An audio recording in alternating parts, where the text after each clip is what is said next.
The second book of Chronicles, 2 Chronicles 1. Solomon, son of David, strengthened his hold on the kingdom, for the Lord his God was with him, constantly making him more renowned. He sent a summons to all Israel, to the commanders of thousands and of hundreds, the judges, the princes of all Israel, and the family heads. And, accompanied by the whole assembly, he went to the high place at Gibeon, because the meeting tent of God, made in the desert by Moses, the Lord's servant, was there. The ark of God, however, David had brought up from Kiriath-Jearim to Jerusalem, where he had provided a place and pitched a tent for it. The bronze altar made by Bezalel, son of Uri, son of Hur, he put in front of the Lord's dwelling on the high place. There Solomon and the assembly consulted the Lord, and Solomon offered sacrifice in the Lord's presence on the bronze altar at the meeting tent. He offered 1,000 holocausts upon it. That night God appeared to Solomon and said to him, "Make a request of me, and I will grant it to you." Solomon answered God, "You have shown great favor to my father David, and you have allowed me to succeed him as king. Now, Lord God, may your promise to my father David be fulfilled, for you have made me king over a people as numerous as the dust of the earth. Give me therefore wisdom and knowledge to lead this people, for otherwise who could rule this great people of yours?" God then replied to Solomon, "Since this has been your wish, and you have not asked for riches, treasures, and glory, nor for the life of those who hate you, nor even for a long life for yourself, but have asked for wisdom and knowledge in order to rule my people, over whom I have made you king, wisdom and knowledge are given you. But I will also give you riches, treasures, and glory, such as kings before you never had, nor will those have them who come after you." Solomon returned to Jerusalem from the high place at Gibeon, from the meeting tent, and became king over Israel.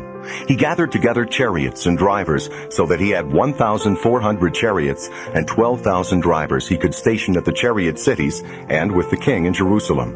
The king made silver and gold as common in Jerusalem as stones, while cedars became as numerous as the sycamores of the foothills. Solomon also imported horses from Egypt and Cilicia. The king's agents would acquire them by purchase from Cilicia, and would then bring up chariots from Egypt and export them at 600 silver shekels, with the horses going for 150 shekels. At these rates, they served as middlemen for all the Hittite and Aramean kings.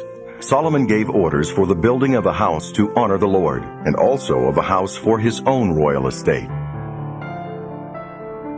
2 Chronicles 2.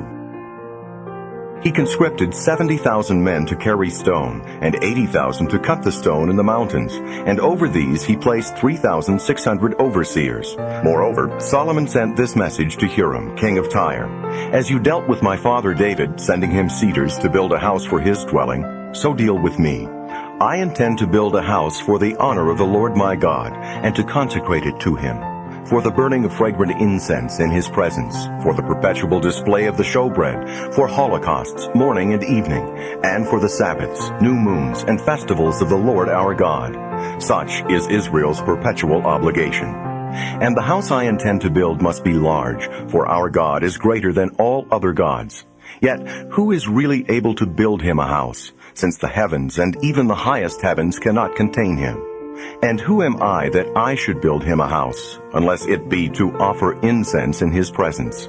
Now send me men skilled at work in gold, silver, bronze, and iron, in purple, crimson, and violet fabrics, and who know how to do engraved work, to join the craftsmen who are with me in Judah and Jerusalem, whom my father David appointed. Also, send me boards of cedar, cypress, and cabinet wood from Lebanon, for I realize that your servants know how to cut the wood of the Lebanon. My servants will labor with yours in order to prepare for me a great quantity of wood, since the house I intend to build must be lofty and wonderful. I will furnish, as food for your servants, the hewers who cut the wood, 20,000 cores of wheat, 20,000 cores of barley, 20,000 measures of wine, and 20,000 measures of oil." Hiram, king of Tyre, wrote an answer which he sent to Solomon: "Because the Lord loves his people, he has placed you over them as king." He added, "Blessed be the Lord, the God of Israel, who made heaven and earth, for having given King David a wise son of intelligence and understanding, who will build a house for the Lord, and also a house for his royal estate. I am now sending you a craftsman of great skill, Hiram Abi, son of a Danite woman, and of a father from Tyre. He knows how to work with gold, silver, bronze, and iron, with stone and wood, with purple, violet, fine linen, and crimson, and also how to do all kinds of engraved work, and to devise every type of artistic work that may be given him and your craftsmen, and the craftsmen of my lord David your father. And now let my lord send to his servants the wheat, barley, oil, and wine, which he has promised. For our part, we will cut trees on Lebanon, as many as you need, and float them down to you at the port of Joppa, whence you may take them up to Jerusalem. Thereupon Solomon took a census of all the alien men who were in the land of Israel, following the census David his father had taken of them, who were found to number 153,600. Of these, he made 70,000 carriers and 80,000 cutters in the mountains, and 3,600 overseers to keep the people working. 2 Chronicles 3. Then Solomon began to build the house of the Lord in Jerusalem, on Mount Moriah, which had been pointed out to his father David, on the spot which David had selected, the threshing floor of Ornan the Jebusite. He began to build in the 2nd month of the 4th year of his reign. These were the specifications laid down by Solomon for building the house of God. The length was 60 cubits, according to the old measure, and the width was 20 cubits. The porch, which lay before the nave along the width of the house, was also 20 cubits, and it was 20 cubits high. He overlaid its interior with pure gold. The nave he overlaid with cypress wood, which he covered with fine gold, embossing on it palms and chains. He also decorated the building with precious stones. The house, its beams and thresholds, as well as its walls and its doors, he overlaid with gold, and he engraved cherubim upon the walls. The gold was from Parvaim. He also made the room of the Holy of Holies. Its length corresponded to the width of the house, 20 cubits, and its width was also 20 cubits. He overlaid it with fine gold to the amount of 600 talents. The weight of the nails was 50 gold shekels. The upper chambers he likewise covered with gold. For the room of the Holy of Holies he made 2 cherubim of carved workmanship, which were then overlaid with gold. The wings of the cherubim spanned 20 cubits. One wing of each cherubim, 5 cubits in length, extended to a wall of the building, while the other wing, also 5 cubits in length, touched the corresponding wing of the second cherub. The combined wing spread of the 2 cherubim was thus 20 cubits. They stood upon their own feet, facing toward the nave. He made the veil of violet, purple, crimson, and fine linen, and had cherubim embroidered upon it. In front of the building he set 2 columns, 35 cubits high. The capital topping each was of 5 cubits. He worked out chains in the form of a collar, with which he encircled the capitals of the columns, and he made 100 pomegranates, which he set on the chains. He set up the columns to correspond with the nave, one for the right side, and the other for the left. And he called the one to the right Jachin, and the one to the left Boaz. 2 Chronicles 4. Then he made a bronze altar 20 cubits long, 20 cubits wide, and 10 cubits high. He also made the molten sea. It was perfectly round, 10 cubits in diameter, 5 in depth, and 30 in circumference. Below the rim, a ring of figures of oxen encircled the sea, 10 to the cubit, all the way around. There were 2 rows of these cast in the same mold with the sea. It rested on 12 oxen, 3 facing north, 3 west, 3 south, and 3 east, with their haunches all toward the center. The sea rested on their backs. It was a handbreadth thick, and its brim was made like that of a cup, being lily-shaped. It had a capacity of 3,000 measures. Then he made 10 basins for washing, placing 5 of them to the right and 5 to the left. Here were cleansed the victims for the holocausts, but the sea was for the priests to wash in.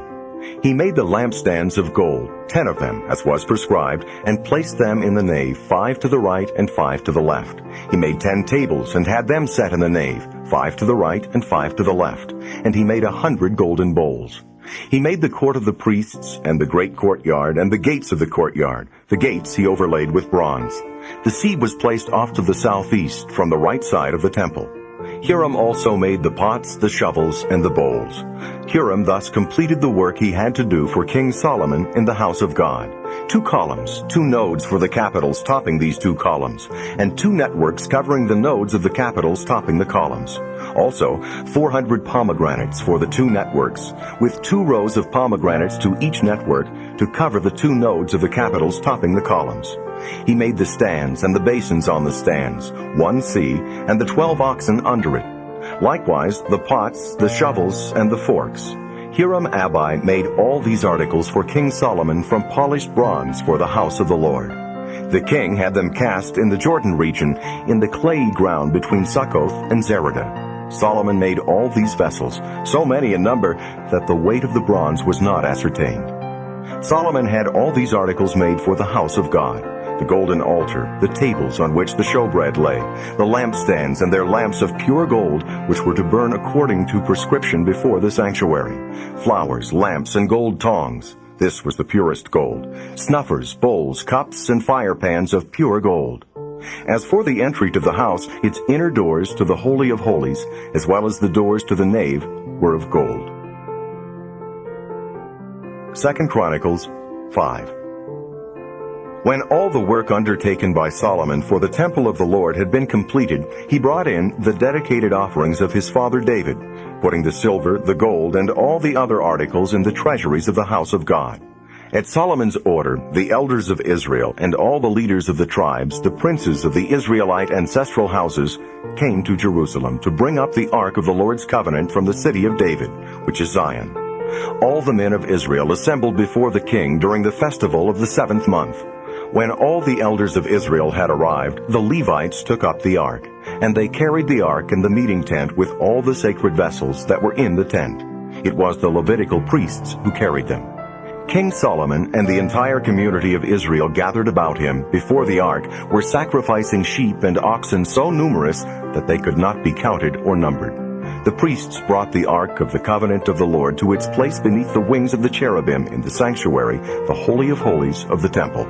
The cherubim had their wings spread out over the place of the ark, sheltering the ark and its poles from above. The poles were long enough so that their ends could be seen from that part of the holy place nearest the sanctuary. However, they could not be seen beyond. The ark has remained there to this day. There was nothing in it but the 2 tablets which Moses put there on Horeb, the tablets of the covenant which the Lord made with the Israelites at their departure from Egypt. When the priests came out of the holy place, all the priests who were present had purified themselves without reference to the rotation of their various classes. The Levites who were singers, all who belonged to Asaph, Heman, Jeduthun, and their sons and brothers, clothed in fine linen, with cymbals, harps, and lyres, stood east of the altar, and with them 120 priests blowing trumpets. When the trumpeters and singers were heard as a single voice praising and giving thanks to the Lord, and when they raised the sound of the trumpets, cymbals, and other musical instruments to give thanks to the Lord, for he is good, for his mercy endures forever, the building of the Lord's temple was filled with a cloud. The priests could not continue to minister because of the cloud, since the Lord's glory filled the house of God. 2 Chronicles 6. Then Solomon said, "The Lord intends to dwell in the dark cloud. I have truly built you a princely house and dwelling, where you may abide forever." Turning about, the king greeted the whole community of Israel as they stood. He said, "Blessed be the Lord, the God of Israel, who with his own mouth made a promise to my father David, and by his own hands brought it to fulfillment.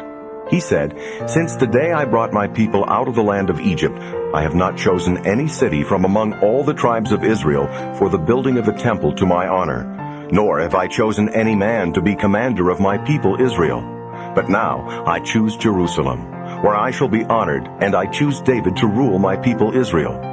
My father David wished to build a temple to the honor of the Lord, the God of Israel, but the Lord said to him, "In wishing to build a temple to my honor, you do well. However, you shall not build the temple. Rather, your son, whom you will beget, shall build the temple to my honor." Now the Lord has fulfilled the promise that he made. I have succeeded my father David, and have taken my seat on the throne of Israel, as the Lord foretold. And I have built the temple to the honor of the Lord, the God of Israel. And I have placed there the ark, in which abides the covenant of the Lord, which he made with the Israelites. Solomon then took his place before the altar of the Lord in the presence of the whole community of Israel, and stretched forth his hands. He had made a bronze platform 5 cubits long, 5 cubits wide, and 3 cubits high, which he had placed in the middle of the courtyard.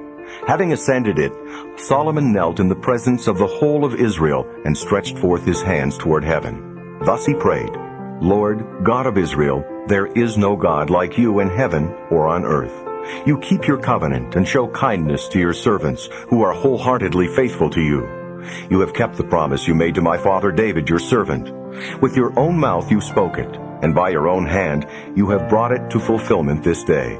Now therefore, Lord, God of Israel, keep the further promise you made to my father David, your servant, when you said, You shall always have someone from your line to sit before me on the throne of Israel, provided only that your descendants look to their conduct so as always to live according to my law, even as you have lived in my presence. Now, Lord, God of Israel, may this promise which you made to your servant David be confirmed. Can it indeed be that God dwells with mankind on earth? If the heavens and the highest heavens cannot contain you, how much less this temple which I have built? Look kindly on the prayer and petition of your servant, O Lord my God, and listen to the cry of supplication your servant makes before you. May your eyes watch day and night over this temple, the place where you have decreed you shall be honored. May you heed the prayer which I, your servant, offer toward this place. Listen to the petitions of your servant and of your people Israel, which they direct toward this place. Listen from your heavenly dwelling, and when you have heard, pardon. When any man sins against his neighbor and is required to take an oath of execration against himself, and when he comes for the oath before your altar in this temple, listen from heaven. Take action and pass judgment on your servants, requiting the wicked man and holding him responsible for his conduct, but absolving the innocent and rewarding him according to his virtue.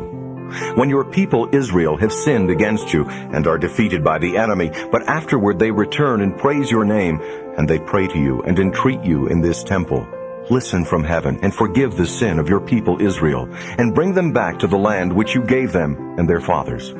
When the sky is closed, so that there is no rain, because they have sinned against you, but then they pray toward this place and praise your name, and they withdraw from sin because you afflict them, listen in heaven, and forgive the sin of your servants and of your people Israel. But teach them the right way to live, and send rain upon your land, which you gave your people as their heritage. When there is famine in the land, when there is pestilence, or blight, or mildew, or locusts, or caterpillars, when their enemies besiege them at any of their gates, whenever there is a plague or sickness of any kind, when any Israelite of all your people offers a prayer or petition of any kind, and in awareness of his affliction and pain stretches out his hands toward this temple, listen from your heavenly dwelling place and forgive.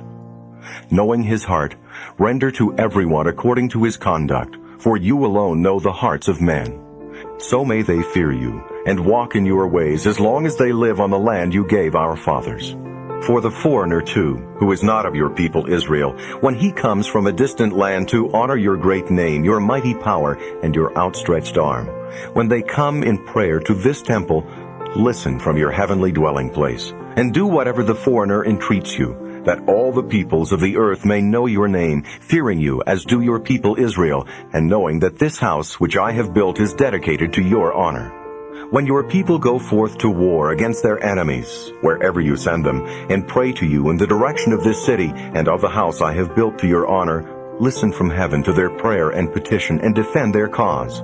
When they sin against you, for there is no man who does not sin, and in your anger against them you deliver them to the enemy, so that their captors deport them to another land, far or near.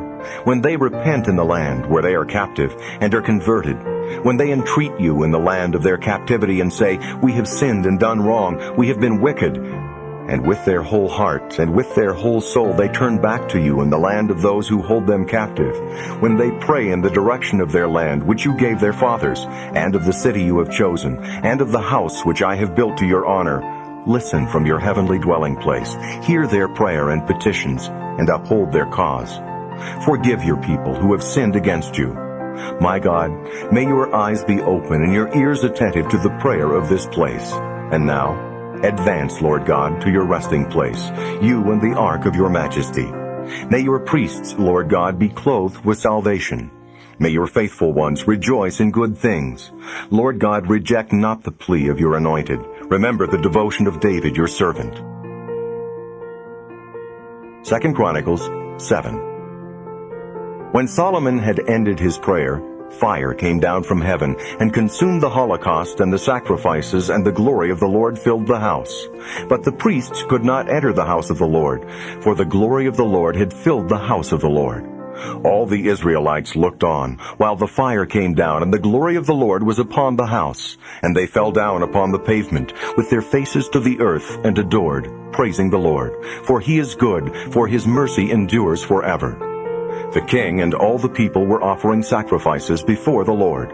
King Solomon offered as sacrifice 22,000 oxen and 120,000 sheep. Thus the king and all the people dedicated the house of God. The priests were standing at their stations, as were the Levites, with the musical instruments of the Lord, which King David had made for praising the Lord, for his mercy endures forever, when David used them to accompany the hymns. Across from them the priests blew the trumpets, and all Israel stood. Then Solomon consecrated the middle part of the court, which lay before the house of the Lord. There he offered the holocausts, and the fat of the peace offerings, since the bronze altar which Solomon had made could not hold the holocausts, the cereal offerings, and the fat. On this occasion Solomon, and with him all Israel, who had assembled in very large numbers from Labo of Hamath to the Wadi of Egypt, celebrated the festival for 7 days. On the 8th day they held a special meeting, for they had celebrated the dedication of the altar for 7 days, and the feast for 7 days. On the 23rd day of the 7th month, he sent the people back to their tents, rejoicing and glad at heart at the good things the Lord had done for David, for Solomon, and for his people Israel. Solomon completed the house of the Lord and the royal palace. He successfully accomplished everything he had planned to do in regard to the house of the Lord and his own house. The Lord appeared to Solomon during the night and said to him, I have heard your prayer, and I have chosen this place for my house of sacrifice. If I close heaven so that there is no rain, if I command the locusts to devour the land, if I send pestilence among my people, and if my people upon whom my name has been pronounced humble themselves and pray, and seek my presence, and turn from their evil ways, I will hear them from heaven, and pardon their sins, and revive their land. Now my eyes shall be open, and my ears attentive to the prayer of this place. And now I have chosen and consecrated this house, that my name may be there forever. My eyes and my heart also shall be there always. As for you, if you live in my presence as your father David did, doing all that I have commanded you, and keeping my statutes and ordinances, I will establish your royal throne, as I covenanted with your father David when I said, There shall never be lacking someone of yours as ruler in Israel. But if you turn away and forsake my statutes and commands, which I placed before you, if you proceed to venerate and worship strange gods, then I will uproot the people from the land I gave them. I will cast from my sight this house which I have consecrated to my honor, and I will make it a proverb and a byword among all peoples.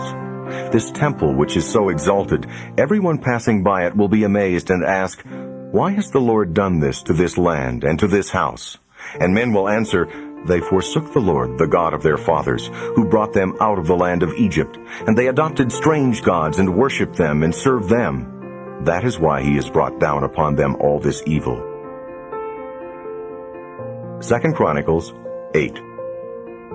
After the 20 years during which Solomon built the house of the Lord and his own house, he built up the cities which Hiram had given him, and settled Israelites there. Then Solomon went to Hamath of Zobah and conquered it. He built Tadmor in the desert region and all the supply cities which he built in Hamath. He built Upper Beth-horon and Lower Beth-horon, fortified cities with walls, gates, and bars. Also Baaleth, all the supply cities belonging to Solomon, and all the cities for the chariots, the cities for the horsemen, and whatever else Solomon decided should be built in Jerusalem, in the Lebanon, and in the entire land under his dominion. All the people that remained of the Hittites, Amorites, Perizzites, Hivites, and Jebusites, who were not of Israel, that is, their descendants remaining in the land, whom the Israelites had not destroyed, Solomon subjected to forced labor, as they continue to this day. But Solomon did not enslave the Israelites for his works. They became soldiers, commanders of his warriors, and commanders of his chariots and his horsemen. They were also King Solomon's 250 overseers who had charge of the people. Solomon brought the daughter of Pharaoh up from the city of David to the palace which he had built for her. For he said, "No wife of mine shall dwell in the house of David, king of Israel, for the places where the ark of the Lord has come are holy." In those times Solomon offered holocausts to the Lord upon the altar of the Lord, which he had built in front of the porch, as was required day by day, according to the command of Moses, and in particular on the Sabbaths, at the new moons, and on the fixed festivals 3 times a year, on the Feast of the Unleavened Bread, the Feast of Weeks, and the Feast of Booths. And according to the ordinance of his father David, he appointed the various classes of the priests for their service, and the Levites according to their functions of praise and ministry alongside the priests, as the daily duty required. The gatekeepers of the various classes stood guard at each gate, since such was the command of David, the man of God. There was no deviation from the king's command in any respect relating to the priests and Levites or the treasuries. All of Solomon's work was carried out successfully from the day the foundation of the house of the Lord was laid until the house of the Lord had been completed in every detail. In those times Solomon went to Ezion-Geber and to Elath on the seashore of the land of Edom. Huram, through his servants, sent him ships and crewmen acquainted with the sea, who accompanied Solomon's servants to Ophir, and brought back from there 450 talents of gold to King Solomon. 2 Chronicles 9. When the queen of Sheba heard of Solomon's fame, she came to Jerusalem to test him with subtle questions, accompanied by a very numerous retinue, and by camels bearing spices, much gold, and precious stones. She came to Solomon and questioned him on every subject in which she was interested. Solomon explained to her everything she asked about, and there remained nothing hidden from Solomon that he could not explain to her. When the queen of Sheba witnessed Solomon's wisdom, the palace he had built, the food at his table, the seating of his ministers, the attendance of his servants and their dress, his cupbearers and their dress, and the holocausts he offered in the house of the Lord, it took her breath away. "The account I heard in my country about your deeds and your wisdom is true," she told the king. "Yet I did not believe the report until I came and saw with my own eyes. I have discovered that they did not tell me the half of your great wisdom. You have surpassed the stories I heard. Happy are your men, happy these servants of yours who stand before you always and listen to your wisdom. Blessed be the Lord your God, who has been so pleased with you as to place you on his throne as king for the Lord your God. Because your God has so loved Israel as to will to make it last forever, he has appointed you over them as king to administer right and justice." Then she gave the king 120 gold talents and a very large quantity of spices, as well as precious stones. There was no other spice like that which the queen of Sheba gave to King Solomon. The servants of Huram and of Solomon, who brought gold from Ophir, also brought cabinet wood and precious stones. With the cabinet wood the king made stairs for the temple of the Lord and the palace of the king, also lyres and harps for the chanters. The like of these had not been seen before in the land of Judah. King Solomon gave the queen of Sheba everything she desired and asked him for, more than she had brought to the king. Then she returned to her own country with her servants. The gold that Solomon received each year weighed 666 gold talents, in addition to what was collected from travelers and what the merchants brought. All the kings of Arabia also, and the governors of the country, brought gold and silver to Solomon. Moreover, King Solomon made 200 large shields of beaten gold, 600 shekels of beaten gold going into each shield, and 300 bucklers of beaten gold, 300 shekels of gold going into each buckler. These the king put in the hall of the forest of Lebanon. King Solomon also made a large ivory throne, which he overlaid with fine gold. The throne had 6 steps. A footstool of gold was fastened to it, and there was an arm on each side of the seat with 2 lions standing beside the arms. 12 other lions also stood there, one on either side of each step. Nothing like this had ever been produced in any other kingdom. Furthermore, all of King Solomon's drinking vessels were of gold, and all the utensils in the hall of the forest of Lebanon were of pure gold. Silver was not considered of value in Solomon's time. For the king had ships that went to Tarshish with the servants of Huram. Once every 3 years, the fleet of Tarshish would return with a cargo of gold and silver, ivory, apes, and monkeys. Thus, King Solomon surpassed all the other kings of the earth in riches as well as in wisdom. All the kings of the earth sought audience with Solomon to hear from him the wisdom which God had put in his heart. Year in and year out, each one would bring his tribute, silver and gold articles, garments, weapons, spices, horses, and mules. Solomon also had 4,000 stalls of horses, chariots, and 12,000 horsemen, which he assigned to the chariot cities and to the king in Jerusalem. He was ruler over all the kings from the river to the land of the Philistines and down to the border of Egypt. The king made silver as common in Jerusalem as stones, while cedar became as numerous as the sycamores of the foothills. Horses were imported for Solomon from Egypt and from all the lands. The rest of the acts of Solomon, first and last, are written, as is well known, in the acts of Nathan the prophet, in the prophecy of Ahijah the Shilonite, and in the visions of Iddo the seer, which concern Jeroboam, son of Nebat. Solomon reigned in Jerusalem over all Israel for 40 years. He rested with his ancestors. He was buried in his father's city of David, and his son Rehoboam succeeded him as king. 2 Chronicles 10. Rehoboam went to Shechem, for all Israel had come to Shechem to proclaim him king. When Jeroboam, son of Nebat, heard of this in Egypt, where he had fled from King Solomon, he returned from Egypt. Jeroboam was summoned to the assembly, and he and all Israel said to Rehoboam, "Your father laid a heavy yoke upon us. If you now lighten the harsh service and the heavy yoke that your father imposed on us, we will serve you." "In 3 days," he answered them, "come back to me." When the people had departed, King Rehoboam consulted the elders, who had been in the service of his father during Solomon's lifetime, asking, "What answer do you advise me to give this people?" They replied, "If you will deal kindly with this people and give in to them, acceding to their request, they will be your servants forever."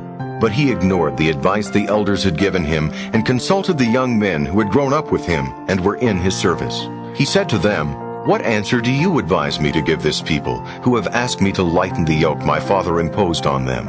The young men who had grown up with him replied, "This is the answer you should give to this people who have said to you, 'Your father laid a heavy yoke upon us, but do you lighten our yoke?' This you should say to them, 'My little finger is thicker than my father's body. Whereas my father put a heavy yoke on you, I will make it heavier. My father beat you with whips, but I will beat you with scorpions." On the 3rd day, Jeroboam and all the people came back to King Rehoboam, as he had instructed them to do. Ignoring the advice the elders had given him, the king gave them a harsh answer, speaking to them according to the advice of the young men. "My father laid a heavy yoke on you, but I will make it heavier. My father beat you with whips, but I will beat you with scorpions." The king would not listen to the people, for this turn of events was divinely ordained to fulfill the prophecy the Lord had uttered to Jeroboam, the son of Nebat, through Ahijah the Shilonite. When all Israel saw that the king would not listen to them, the people answered the king, "What share have we in David? We have no heritage in the son of Jesse. Everyone to your tents, O Israel. Now look to your own house, David." So all Israel went off to their tents. Rehoboam, therefore, reigned over only those Israelites who lived in the cities of Judah. King Rehoboam then sent out Hadoram, who was superintendent of the forced labor, but the Israelites stoned him to death. Rehoboam himself managed to mount his chariot and flee to Jerusalem. Thus Israel has been in rebellion against David's house to this day. 2 Chronicles 11. On his arrival in Jerusalem, Rehoboam gathered together the house of Judah and Benjamin 180,000 seasoned warriors to have them fight against Israel and restore the kingdom to him. However, the word of the Lord came to Shemaiah, a man of God. "Say to Rehoboam, son of Solomon, king of Judah, and to all the Israelites in Judah and Benjamin, Thus says the Lord, you must not march out to fight against your brothers. Let every man return home, for what has occurred I have brought about." They obeyed this message of the Lord and gave up the expedition against Jeroboam. Rehoboam took up residence in Jerusalem and built fortified cities in Judah. He built up Bethlehem, Edom, Tekoa, Beth-zur, Soko, Adullam, Gath, Marisha, Ziph, Adoraim, Lachish, Azekah, Zorah, Aijalon, and Hebron. These were fortified cities in Judah and Benjamin. Then he strengthened the fortifications and put commanders in them, with supplies of food, oil, and wine. In every city were shields and spears, and he made them very strong. Thus Judah and Benjamin remained his. Now the priests and Levites throughout Israel presented themselves to him from all parts of their land. For the Levites left their assigned pasture lands and their holdings and came to Judah and Jerusalem, because Jeroboam and his sons repudiated them as priests of the Lord. In their place he himself appointed priests for the high places and satyrs and calves he had made. After them, all those of the Israelite tribes who firmly desired to seek the Lord, the God of Israel, came to Jerusalem to sacrifice to the Lord, the God of their fathers. Thus they strengthened the kingdom of Judah and made Rehoboam, son of Solomon, prevail for 3 years, for they walked in the way of David and Solomon 3 years. Rehoboam took to himself as wife Mahalath, daughter of Jerimoth, son of David, and of Abihail, daughter of Eliab, son of Jesse. She bore him sons, Jehush, Shemariah, and Zaim. After her he married Maacah, daughter of Absalom, who bore him Abijah, Attai, Ziza, and Shalomith. Rehoboam loved Maacah, daughter of Absalom, more than all his other wives and concubines. He had taken 18 wives and 60 concubines, and he fathered 28 sons and 60 daughters. Rehoboam constituted Abijah, son of Maacah, commander among his brothers, for he intended to make him king. He acted prudently, distributing various of his sons throughout all the districts of Judah and Benjamin, in all the fortified cities, and he furnished them with copious provisions and sought an abundance of wives for them. 2 Chronicles 12. After Rehoboam had consolidated his rule and had become powerful, he abandoned the law of the Lord, he and all Israel with him. Thus it happened that in the 5th year of King Rehoboam, Shishak, king of Egypt, attacked Jerusalem, for they had been unfaithful to the Lord. He came up with 1,200 chariots and 60,000 horsemen, and there was no counting the army that came with him from Egypt, Libyans, Sukkites, and Ethiopians. They captured the fortified cities of Judah and came as far as Jerusalem. Then Shemaiah the prophet came to Rehoboam and the commanders of Judah, who had gathered at Jerusalem because of Shishak, and said to them, Thus says the Lord, You have abandoned me, and therefore I have abandoned you to the power of Shishak. However, the commanders of Israel and the king humbled themselves, saying, The Lord is just. When the Lord saw that they had humbled themselves, the word of the Lord came to Shemaiah, Because they have humbled themselves, I will not destroy them. I will give them some deliverance, and my wrath shall not be poured out upon Jerusalem through Shishak. But they shall be his servants, that they may know what it is to serve me, and what it is to serve earthly kingdoms. Therefore Shishak, king of Egypt, attacked Jerusalem, and carried off the treasures of the temple of the Lord and of the king's palace. He took everything, including the gold bucklers that Solomon had made. To replace them, King Rehoboam made bronze bucklers, which he entrusted to the officers of the guard on duty at the entrance of the royal palace. Whenever the king visited the temple of the Lord, the troops would come bearing them, and then they would return them to the guard room. Because he had humbled himself, the anger of the Lord turned from him, so that it did not destroy him completely. And in Judah, moreover, good deeds were found. King Rehoboam consolidated his power in Jerusalem and continued to rule. He was 41 years old when he became king, and he reigned 17 years in Jerusalem, the city in which, out of all the tribes of Israel, the Lord chose to be honored. Rehoboam's mother was named Naamah, an Ammonite. He did evil, for he had not truly resolved to seek the Lord. The acts of Rehoboam, first and last, are written, as is well known, in the history of Shemaiah the prophet, and of Iddo the seer, his family record. There was war continually between Rehoboam and Jeroboam. Rehoboam rested with his ancestors. He was buried in the city of David. His son Abijah succeeded him as king. 2 Chronicles 13. In the 18th year of King Jeroboam, Abijah became king of Judah. He reigned 3 years in Jerusalem. His mother was named Micaiah, daughter of Uriel of Gibeah. There was war between Abijah and Jeroboam. Abijah joined battle with a force of 400,000 picked warriors, while Jeroboam lined up against him in battle with 800,000 picked and valiant warriors. Abijah stood on Mount Zeremaim, which is in the highlands of Ephraim, and said, Listen to me, Jeroboam, and all Israel. Do you not know that the Lord, the God of Israel, has given the kingdom of Israel to David forever, to him and to his sons, by a covenant made in salt?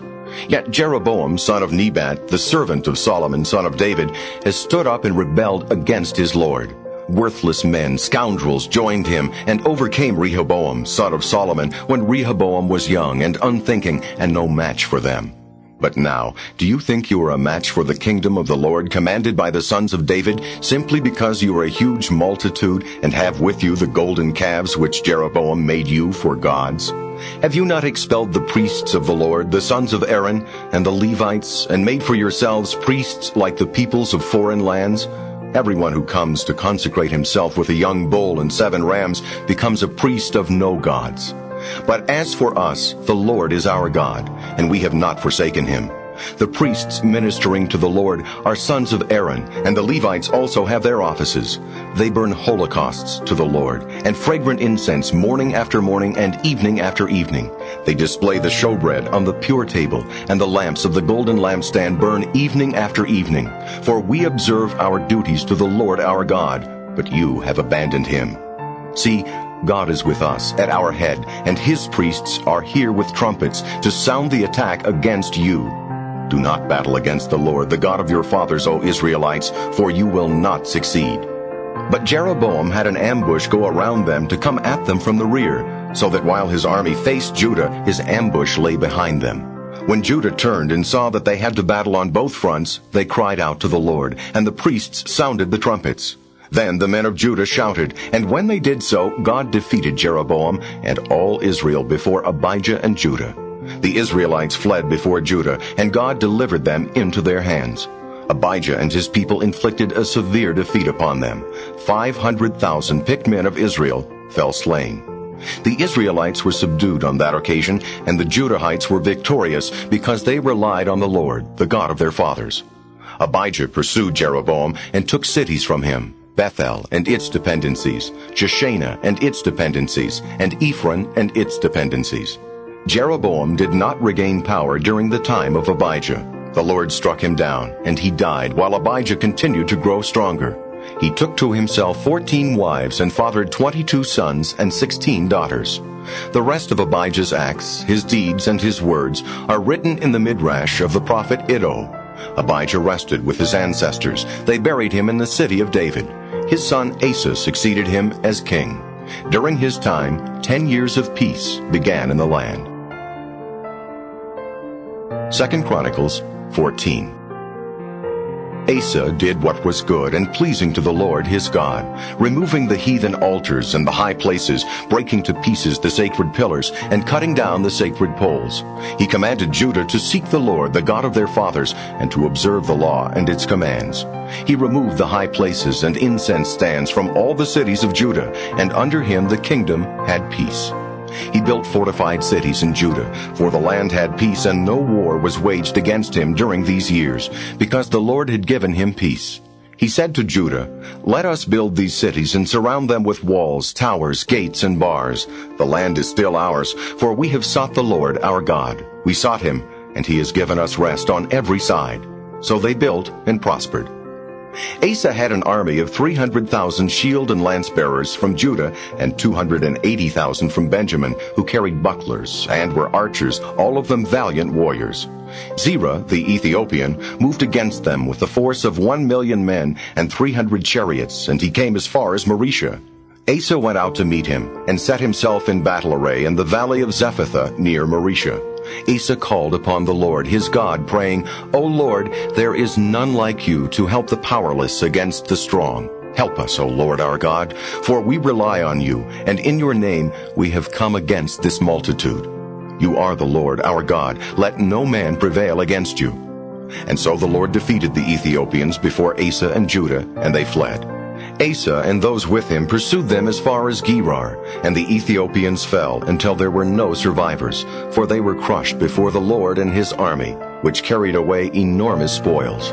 Then the Judahites conquered all the cities around Gerar, for the fear of the Lord was upon them. They despoiled all the cities, for there was much booty in them. They attacked also the tents of the cattle herders, and carried off a great number of sheep and camels. Then they returned to Jerusalem. 2 Chronicles 15.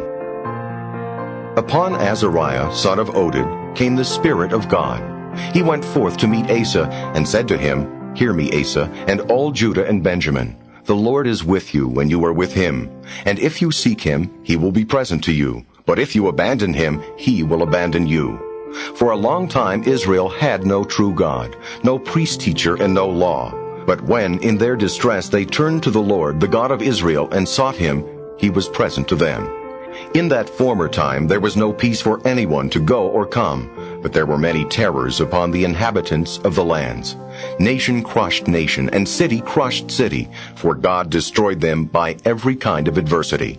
But as for you, be strong, and do not relax, for your work shall be rewarded. When Asa heard these words and the prophecy, Oded the prophet, he was encouraged to remove the detestable idols from the whole land of Judah and Benjamin, and from the cities he had taken in the highlands of Ephraim, and to restore the altar of the Lord, which was before the vestibule of the Lord. Then he convened all Judah and Benjamin, together with those of Ephraim, Manasseh, and Simeon, who sojourned with them. For many had fled to him from Israel when they saw that the Lord his God was with him. They gathered at Jerusalem in the 3rd month of the 15th year of Asa's reign, and sacrificed to the Lord at that time 700 oxen and 7,000 sheep of the booty they had brought. They entered into a covenant to seek the Lord, the God of their fathers, with all their heart and soul. And everyone who would not seek the Lord, the God of Israel, was to be put to death, whether small or great, whether man or woman. They swore to the Lord with a loud voice, with shouting, and with trumpets and horns. All Judah rejoiced over the oath, for they had sworn with their whole heart and sought him with complete desire, so that he was present to them. And the Lord gave them rest on every side. Maacah, the mother of King Asa, he deposed as queen mother, because she had made an outrageous object for Asherah. Asa cut this down, smashed it, and burnt it in the Kidron Valley. Although the high places did not disappear from Israel, yet Asa's heart was undivided as long as he lived. He brought into the house of God his father's votive offerings and his own, silver, gold, and various utensils. There was no war until the 35th year of Asa's reign. 2 Chronicles 16. In the 36th year of Asa's reign, Baasha, king of Israel, attacked Judah and fortified Ramah to prevent any communication with Asa, king of Judah.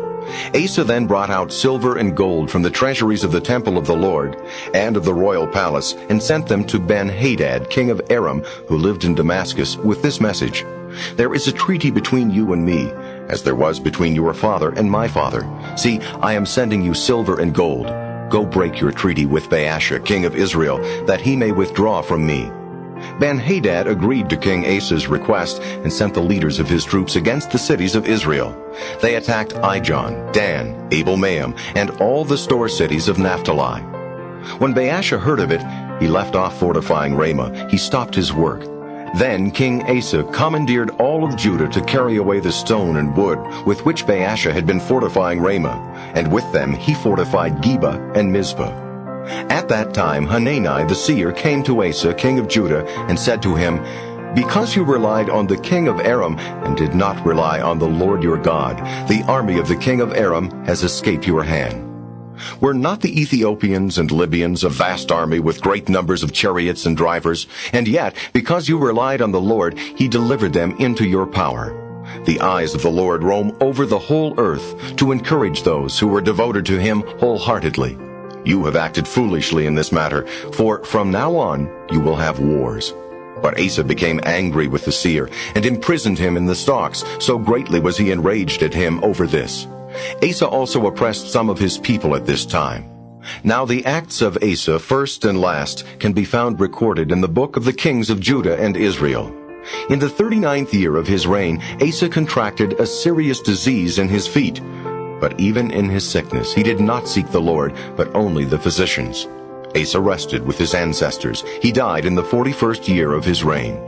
They buried him in the tomb he had hewn for himself in the city of David, having laid him upon a couch, which was filled with spices and various kinds of aromatics, compounded into an ointment. They also burned a very great funeral pyre for him. 2 Chronicles 17.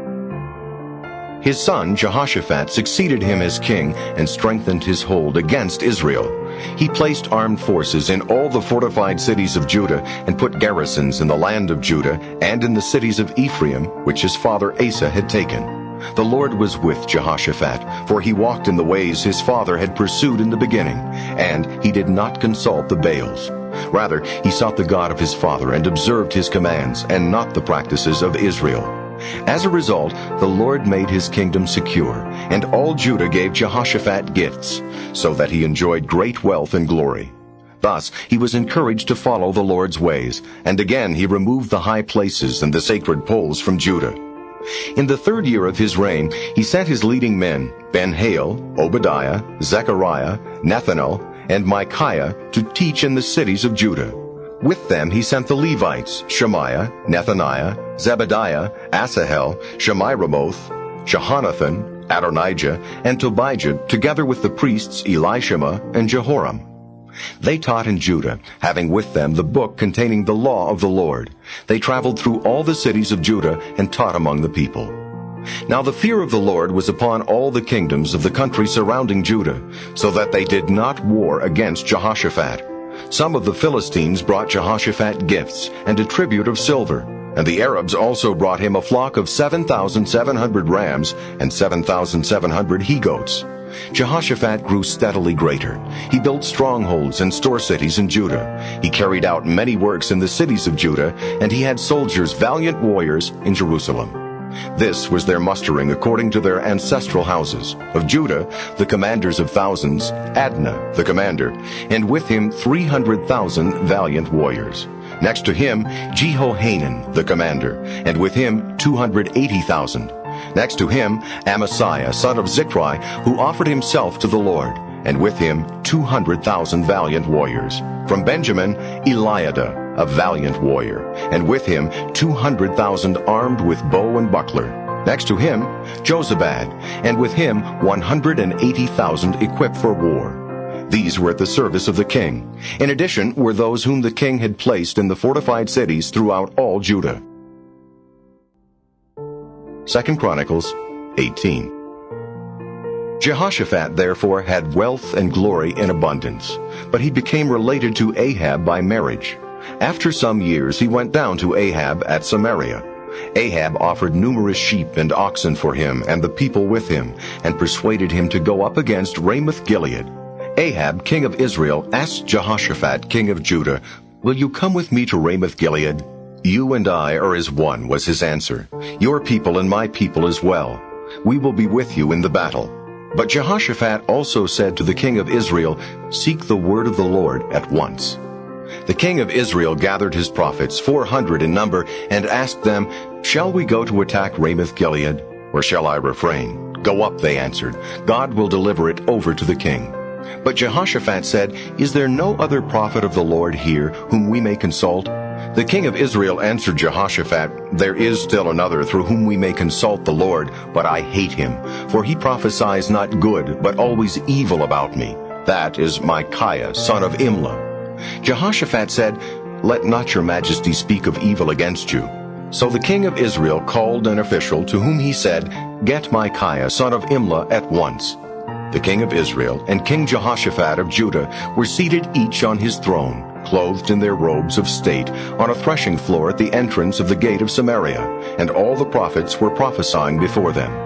Zedekiah, son of Kenaanah, made iron horns for himself and said, "The Lord says, with these you shall gore Aram until you have destroyed them." The other prophets prophesied in the same vein, saying, "Go up to Ramoth-Gilead. You shall succeed. The Lord will deliver it over to the king."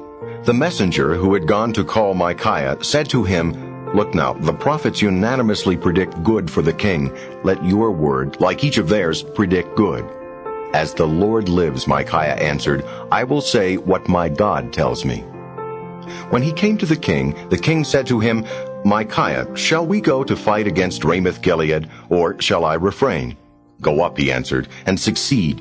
They will be delivered into your power." But the king said to him, "How many times must I adjure you to tell me nothing but the truth in the name of the Lord?" Then Micaiah answered, "I see all Israel scattered on the mountains, like sheep without a shepherd, and the Lord saying, 'These have no master. Let each of them go back home in peace.'" The king of Israel said to Jehoshaphat, "Did I not tell you that he prophesies no good about me, but only evil?" But Micaiah continued, Therefore hear the word of the Lord.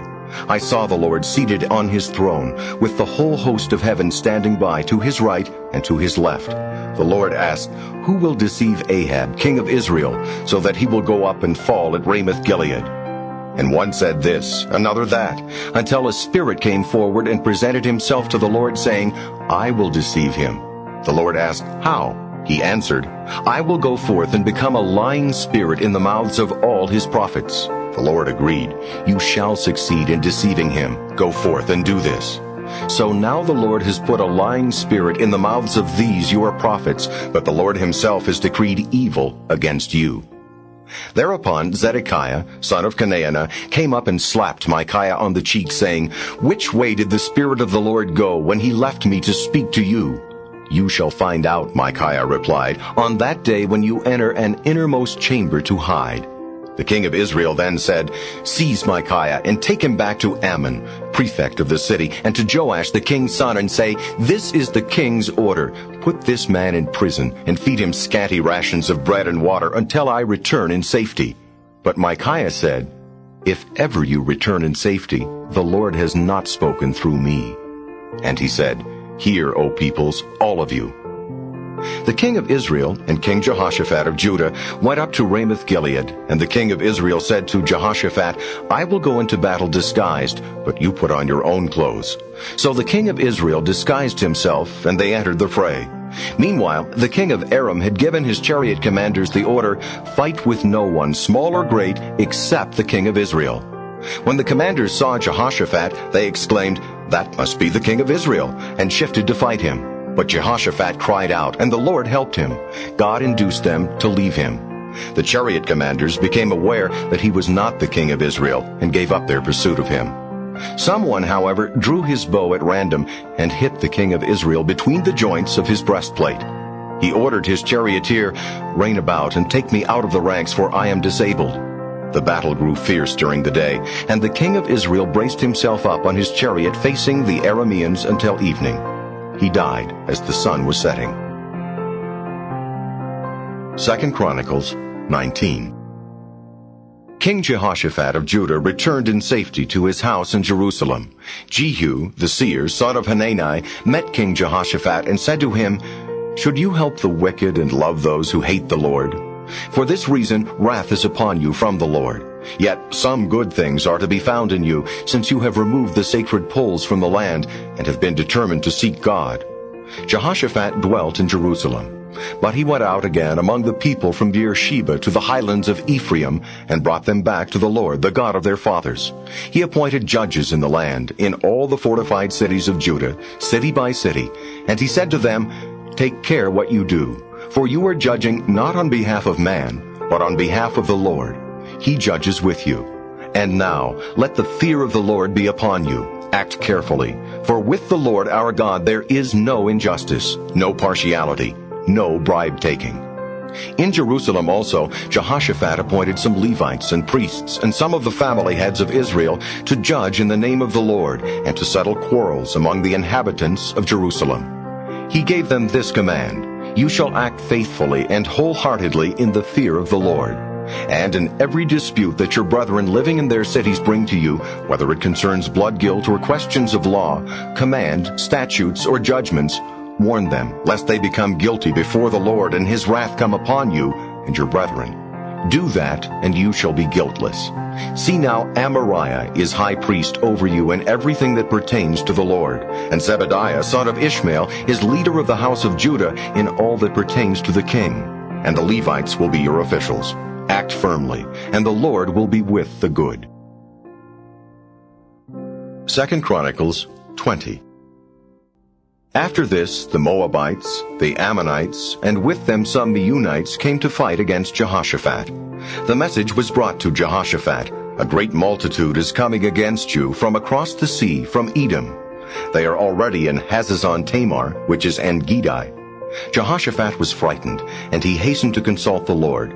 He proclaimed a fast for all Judah. Then Judah gathered to seek help from the Lord. From every one of the cities of Judah they came to seek the Lord. Jehoshaphat stood up in the assembly of Judah and Jerusalem in the house of the Lord before the new court, and he said, Lord God of our fathers, are you not the God in heaven, and do you not rule over all the kingdoms of the nations? In your hand is power and might, and no one can withstand you.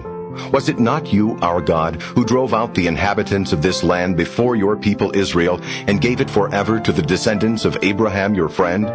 They have dwelt in it, and they built in it a sanctuary to your honor, saying, when evil comes upon us, the sword of judgment, or pestilence, or famine, we will stand before this house and before you, for your name is in this house, and we will cry out to you in our affliction, and you will hear and save. And now, see the Ammonites, Moabites, and those of Mount Seir, whom you did not allow Israel to invade when they came from the land of Egypt, but instead they passed them by, and did not destroy them. See how they are now repaying us by coming to drive us out of the possession you have given us. O our God, will you not pass judgment on them? We are powerless before this vast multitude that comes against us. We are at a loss what to do, hence our eyes are turned toward you. All Judah was standing before the Lord, with their little ones, their wives, and their young sons. And the Spirit of the Lord came upon Jahaziel, son of Zechariah, son of Benaiah, son of Jeiel, son of Mattaniah, a Levite of the clan of Asaph, in the midst of the assembly, and he said, Listen, all of Judah, inhabitants of Jerusalem, and King Jehoshaphat, the Lord says to you, do not fear or lose heart at the sight of this vast multitude, for the battle is not yours, but God's. Go down against them tomorrow.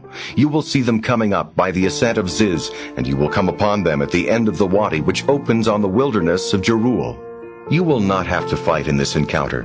Take your places, stand firm, and see how the Lord will be with you to deliver you, Judah and Jerusalem. Do not fear or lose heart.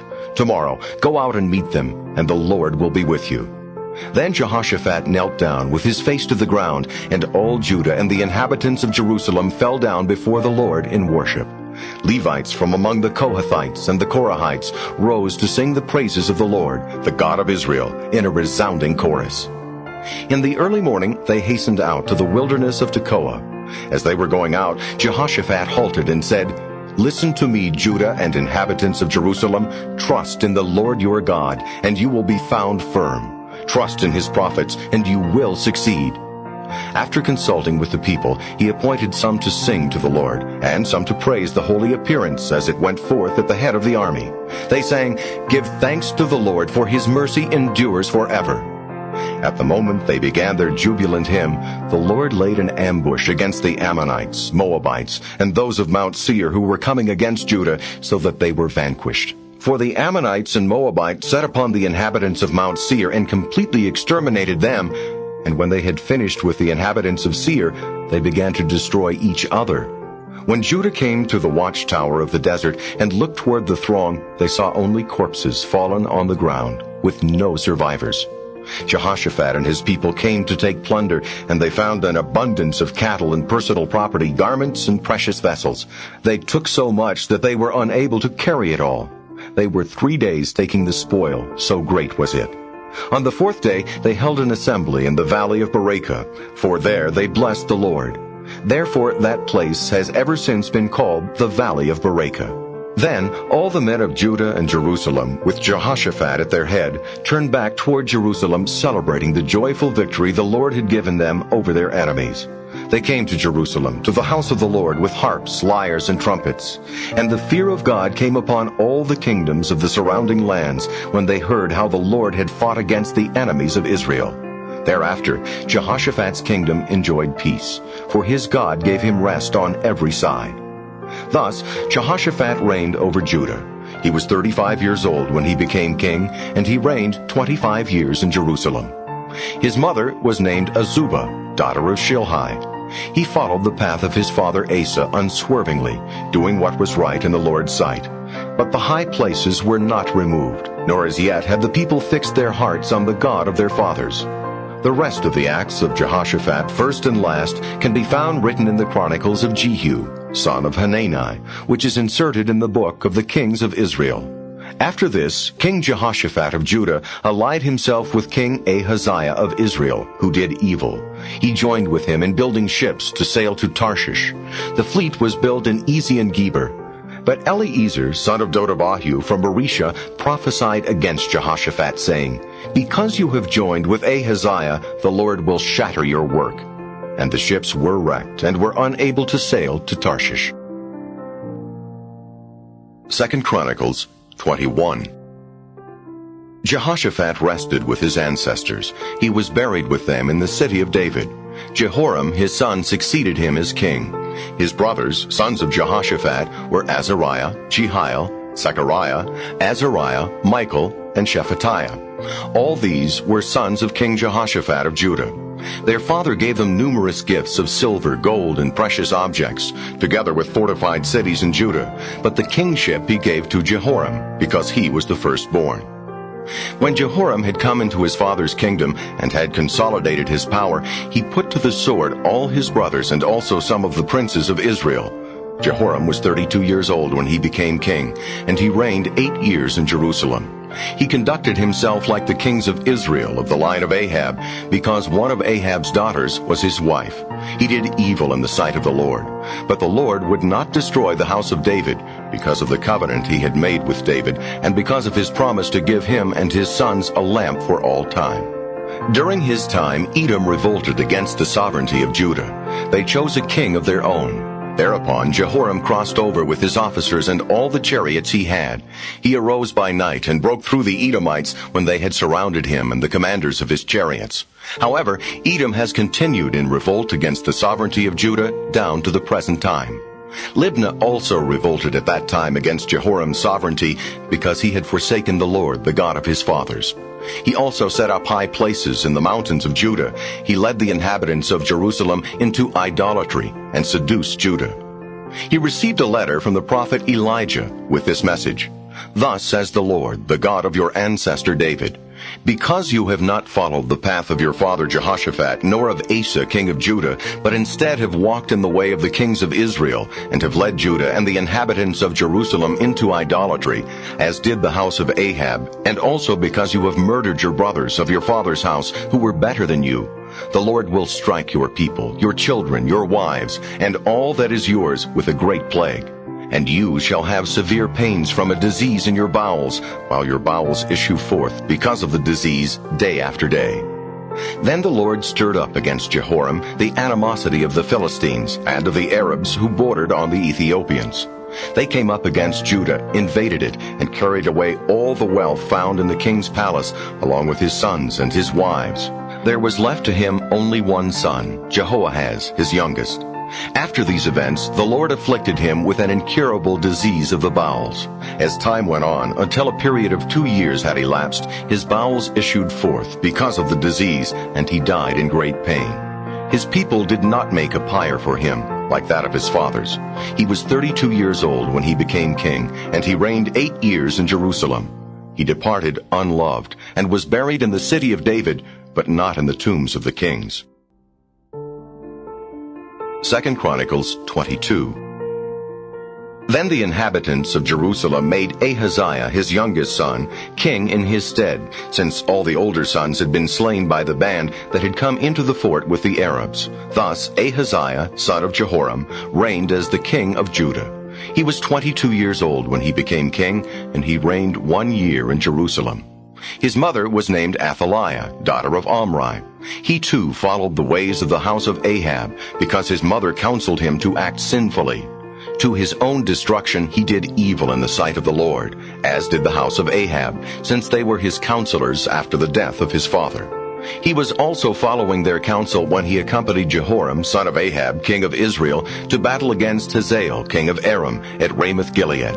There Jehoram was wounded by the Arameans. He returned to Jezreel to be healed of the wounds he had received at Ramah in his battle against Hazael, king of Aram.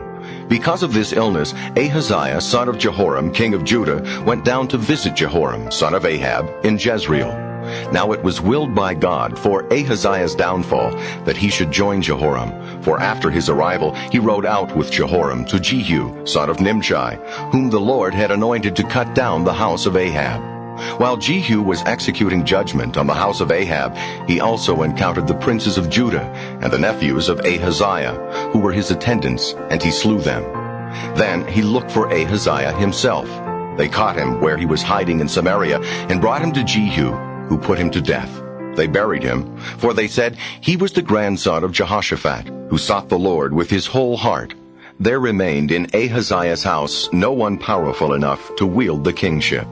When Athaliah, mother of Ahaziah, learned that her son was dead, she proceeded to kill off all the royal offspring of the house of Judah. But Jehosheba, a royal princess, secretly took Ahaziah's son Joash from among the king's sons who were about to be slain, and put him and his nurse in a bedroom. In this way Jehosheba, who was the daughter of King Jehoram, a sister of Ahaziah, and wife of Jehoiada the priest, hid the child from Athaliah's sight, so that she did not put him to death. For 6 years he remained hidden with them in the house of God, while Athaliah ruled over the land. 2 Chronicles 23. In the 7th year Jehoiada took courage, and entered a conspiracy with certain captains: Azariah son of Jehoram, Ishmael son of Jehohanan, Azariah son of Obed, Messiah son of Adiah, and Elishaphat son of Zichri. They journeyed about Judah, gathering the Levites from all the cities of Judah, and also the heads of the Israelite families. When they had come to Jerusalem, the whole assembly made a covenant with the king in the house of God. Jehoiada said to them, "Here is the king's son, who must reign, as the Lord promised concerning the sons of David. This is what you must do. A third of your number, both priests and Levites, who come in on the Sabbath, must guard the thresholds. Another third must be at the king's palace, and the final third at the foundation gate, when all the people will be in the courts of the Lord's temple. Let no one enter the Lord's house except the priests and those Levites who are ministering. They may enter because they are holy, but all the other people must observe the prescriptions of the Lord. The Levite shall surround the king on all sides, each with his weapon drawn. Whoever tries to enter the house must be slain. Stay with the king wherever he goes." The Levites and all Judah did just as Jehoiada the priest commanded. Each brought his men, those who were to come in on the Sabbath as well as those who were to depart on the Sabbath, since Jehoiada the priest had not dismissed any of the divisions. Jehoiada the priest gave the captains the spears, shields, and bucklers of King David, which were in the house of God. He stationed all the people, each with his spear in hand, from the southern to the northern extremity of the enclosure, around the altar and the temple on the king's behalf. Then they brought out the king's son, set the crown and the insignia upon him, and made him king. Jehoiada and his sons anointed him, and they cried, "Long live the king!" When Athaliah heard the din of the people running and acclaiming the king, she went to the people in the temple of the Lord. She looked, and there was the king standing beside his pillar at the entrance, the officers and the trumpeters around him, and all the people of the land rejoicing and blowing trumpets, while the singers with their musical instruments were leading the acclaim. Athaliah tore her garments and cried out, "Treason! Treason!" Then Jehoiada the priest set out the captains who were in command of the army. He said to them, "Take her outside through the ranks, and if anyone tries to follow her, let him die by the sword. For," the priest continued, "you must not put her to death in the Lord's temple." So they seized her, and when she arrived at the entrance to the horse gate of the palace, they put her to death there. Then Jehoiada made a covenant between himself and all the people and the king, that they should be the Lord's people. And all the people went to the temple of Baal and tore it down. They smashed its altars and images, and they slew Mattan, the priest of Baal, before the altars.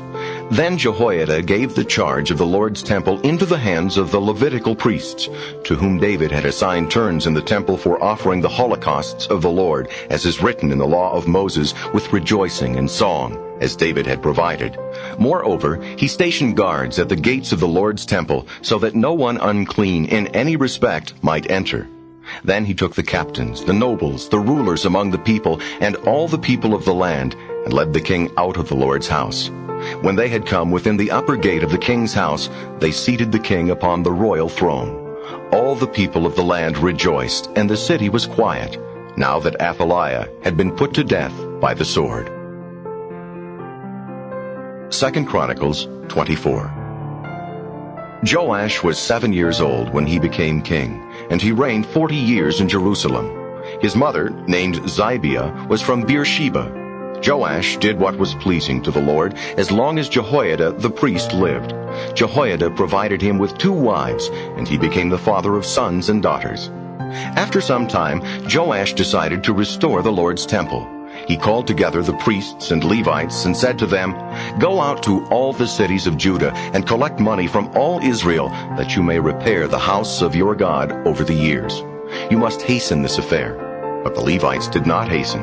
Then the king summoned Jehoiada, who was in charge, and said to him, "Why have you not required the Levites to bring in from Judah and Jerusalem the tax levied by Moses, the servant of the Lord, and by the assembly of Israel for the tent of the testimony?"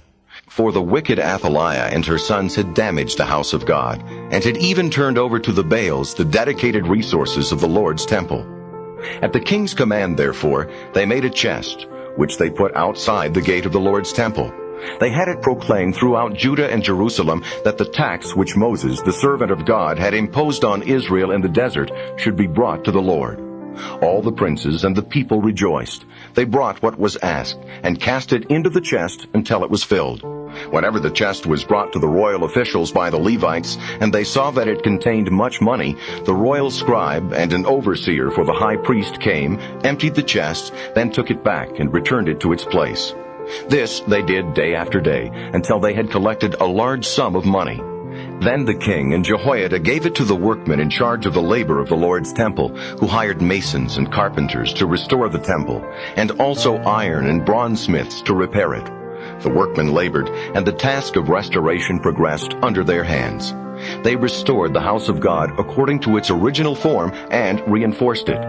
After they had finished, they brought the rest of the money to the king and to Jehoiada, who had it made into utensils for the Lord's temple, utensils for the service and the holocausts, and basins and other gold and silver utensils.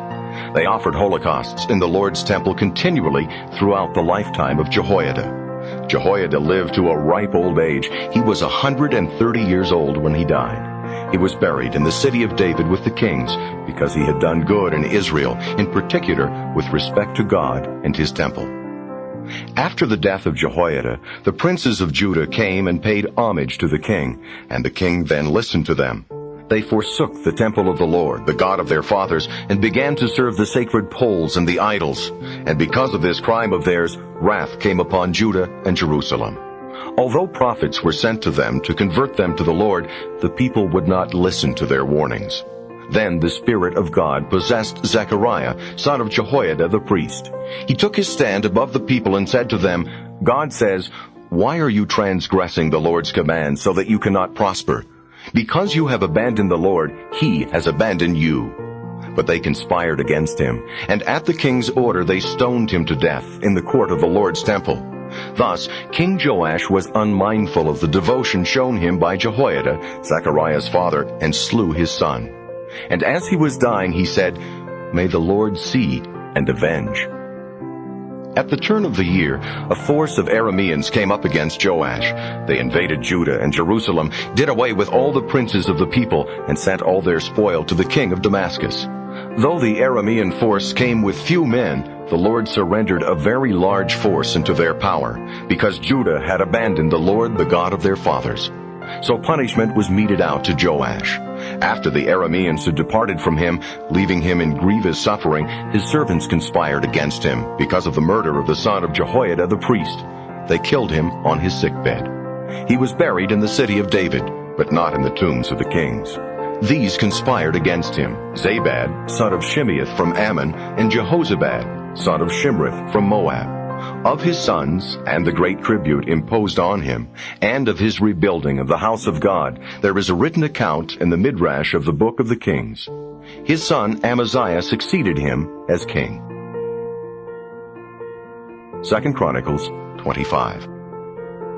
Amaziah was 25 years old when he became king, and he reigned 29 years in Jerusalem. His mother, named Jehoaddan, was from Jerusalem. He did what was pleasing in the sight of the Lord, though not wholeheartedly. After he had strengthened his hold on the kingdom, he slew those of his servants who had killed the king his father. But he did not put their children to death, for he acted according to what is written in the law, in the book of Moses, as the Lord commanded, "Fathers shall not be put to death for their children, nor children for their fathers, but only for his own guilt shall a man be put to death." Amaziah mustered Judah and placed them out of all Judah and Benjamin according to their ancestral homes under leaders of thousands and of hundreds. When he had counted those of 20 years and over, he found them to be 300,000 picked men fit for war, capable of handling lance and shield. He also hired 100,000 valiant warriors from Israel for 100 talents of silver. But a man of God came to him and said, O king, let not the army of Israel go with you, for the Lord is not with Israel, with any Ephraimite. Instead, go on your own, strongly prepared for the conflict. Otherwise, the Lord will defeat you in the face of the enemy. It is God who has the power to reinforce or to defeat. Amaziah answered the man of God, But what is to be done about the 100 talents that I paid for the troops of Israel? The man of God replied, The Lord can give you much more than that. Amaziah then disbanded the troops that had come to him from Ephraim and sent them home. They, however, became furiously angry with Judah and returned home blazing with resentment. Amaziah now assumed command of his army. They proceeded to the Valley of Salt, and there they killed 10,000 men of Seir. The Judahites also brought back another 10,000 alive, whom they led to the summit of the rock and then cast down, so that they were all crushed. Meanwhile, the mercenaries whom Amaziah had dismissed from battle service with him raided the cities of Judah from Samaria to Beth-horon. They killed 3,000 of the inhabitants and took away much booty. When Amaziah returned from his conquest of the Edomites, he brought back with him the gods of the people of Seir, which he set up as his own gods. He bowed down before them and offered sacrifice to them. Then the anger of the Lord blazed out against Amaziah, and he sent a prophet to him who said, Why have you had recourse to this people's gods that could not save their own people from your hand? While he was still speaking, however, the king said to him, Have you been made the king's counselor? Be silent. Why should it be necessary to kill you? Therefore the prophet desisted. I know, however, he said, that God has let you take counsel to your own destruction, because you have done this thing and have refused to hear my counsel. Having taken counsel, King Amaziah of Judah sent messengers to Joash, son of Jehoahaz, son of Jehu, the king of Israel, saying, Come, let us meet each other face to face. King Joash of Israel sent this reply to King Amaziah of Judah. The thistle of the Lebanon sent a message to the cedar of the Lebanon, saying, Give your daughter to my son for his wife. But the wild beasts of the Lebanon passed by and trampled the thistle down. You are thinking, See, I have beaten Edom, and thus ambition makes you proud. Remain at home. Why involve yourself, and Judah with you, in misfortune and failure? But Amaziah would not listen, for God had determined to hand them over, because they had had recourse to the gods of Edom. Therefore King Joash of Israel advanced, and he and King Amaziah met in battle at Beth-shemesh of Judah. There Judah was defeated by Israel, and all the Judean soldiers fled homeward. King Joash of Israel captured Amaziah, king of Judah, son of Joash, son of Jehoahaz, at Beth-shemesh, and brought him to Jerusalem. Then he tore down the wall of Jerusalem, from the Ephraim gate to the corner gate, a distance of 400 cubits. He took away all the gold and silver and all the vessels he found in the house of God with Obed-Edom, together with the treasures of the palace and hostages as well. Then he returned to Samaria. Amaziah, son of Joash, king of Judah, survived Joash, son of Jehoahaz, king of Israel, by 15 years. The rest of the acts of Amaziah, first and last, can be found written, as is well known, in the book of the kings of Judah and Israel. Now from the time that Amaziah ceased to follow the Lord, a conspiracy was formed against him in Jerusalem. Hence he fled to Lachish, but they pursued him to Lachish and put him to death there. They brought him back on horses and buried him with his ancestors in the city of Judah. 2 Chronicles 26. All the people of Judah chose Uzziah, though he was but 16 years of age, and proclaimed him king to succeed his father Amaziah. He rebuilt Elath and restored it to Judah. This was after King Amaziah had gone to rest with his ancestors. Uzziah was 16 years old when he became king, and he reigned 52 years in Jerusalem. His mother, named Jecoliah, was from Jerusalem. He pleased the Lord, just as his father Amaziah had done. He was prepared to seek God as long as Zechariah lived, who taught him to fear God, and as long as he sought the Lord, God made him prosper.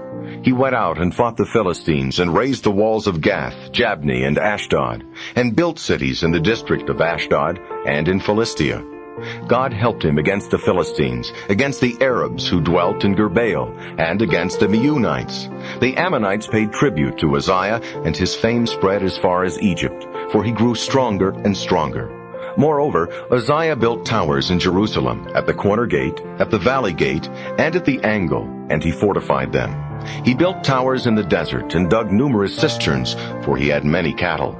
He had plowmen in the foothills and the plains, and vine dressers in the highlands and the garden land. He was a lover of the soil. Uzziah also had a standing army of fit soldiers, divided into bands according to the number in which they were mustered by Jeiel the scribe and Maaseiah the recorder, under the command of Hananiah, one of the king's officials. The entire number of family heads over these valiant warriors was 2,600, and at their disposal was a mighty army of 307,500 fighting men of great valor to help the king against his enemies. Uzziah provided for them, for the entire army, bucklers, lances, helmets, breastplates, bows, and sling stones. He also built machines in Jerusalem, devices contrived to stand on the towers and at the angles of the walls to shoot arrows and cast large stones. His fame spread far and wide, and his power was ascribed to the marvelous help he had received. But after he had become strong, he became proud to his own destruction and broke faith with the Lord his God. He entered the temple of the Lord to make an offering on the altar of incense. But Azariah the priest, and with him 80 other priests of the Lord, courageous men, followed him. They opposed King Uzziah, saying to him, "It is not for you, Uzziah, to burn incense to the Lord, but for the priests, the sons of Aaron, who have been consecrated for this purpose. Leave the sanctuary, for you have broken faith and no longer have a part in the glory that comes from the Lord God." Uzziah, who was holding a censer for burning the incense, became angry. But at the moment he showed his anger to the priests, while they were looking at him in the house of the Lord, beside the altar of incense, leprosy broke out on his forehead. Azariah the chief priest and all the other priests examined him, and when they saw that his forehead was leprous, they expelled him from the temple. He himself fled willingly, for the Lord had afflicted him. King Uzziah remained a leper to the day of his death. As a leper, he dwelt in a segregated house, for he was excluded from the house of the Lord. Therefore his son Jotham was regent of the palace and ruled the people of the land. The prophet Isaiah, son of Amos, wrote the rest of the acts of Uzziah, first and last. Uzziah rested with his ancestors. He was buried with them in the field adjoining the royal cemetery, for they said he was a leper. His son Jotham succeeded him as king. 2 Chronicles 27. Jotham was 25 years old when he became king, and he reigned 16 years in Jerusalem. His mother was named Jerusha, daughter of Zadok. He pleased the Lord just as his father Uzziah had done, though he did not enter the temple of the Lord. The people, however, continued to act sinfully. He built the upper gate of the Lord's house and had much construction done on the wall of Ophel. Moreover, he built cities in the hill country of Judah, and in the forest land he set up fortresses and towers. He fought with the king of the Ammonites and conquered them. That year the Ammonites paid him 100 talents of silver, together with 10,000 cores of wheat and 10,000 of barley. They brought the same to him also in the second and in the third year. Thus Jotham continued to grow strong, because he lived resolutely in the presence of the Lord his God. The rest of the acts of Jotham, his wars and his activities, can be found written in the book of the kings of Israel and Judah. He was 25 years old when he became king, and he reigned 16 years in Jerusalem. Jotham rested with his ancestors and was buried in the city of David, and his son Ahaz succeeded him as king. 2 Chronicles 28. Ahaz was 20 years old when he became king, and he reigned 16 years in Jerusalem. He did not please the Lord, as his forefather David had done, but conducted himself like the kings of Israel, and even made molten idols of the Baals. Moreover, he offered sacrifice in the valley of Ben Hinnom, and immolated his sons by fire, according to the abominable practice of the nations which the Lord had cleared out before the Israelites. He offered sacrifice and incense on the high places, on hills, and under every leafy tree. Therefore the Lord his God delivered him into the power of the king of Aram.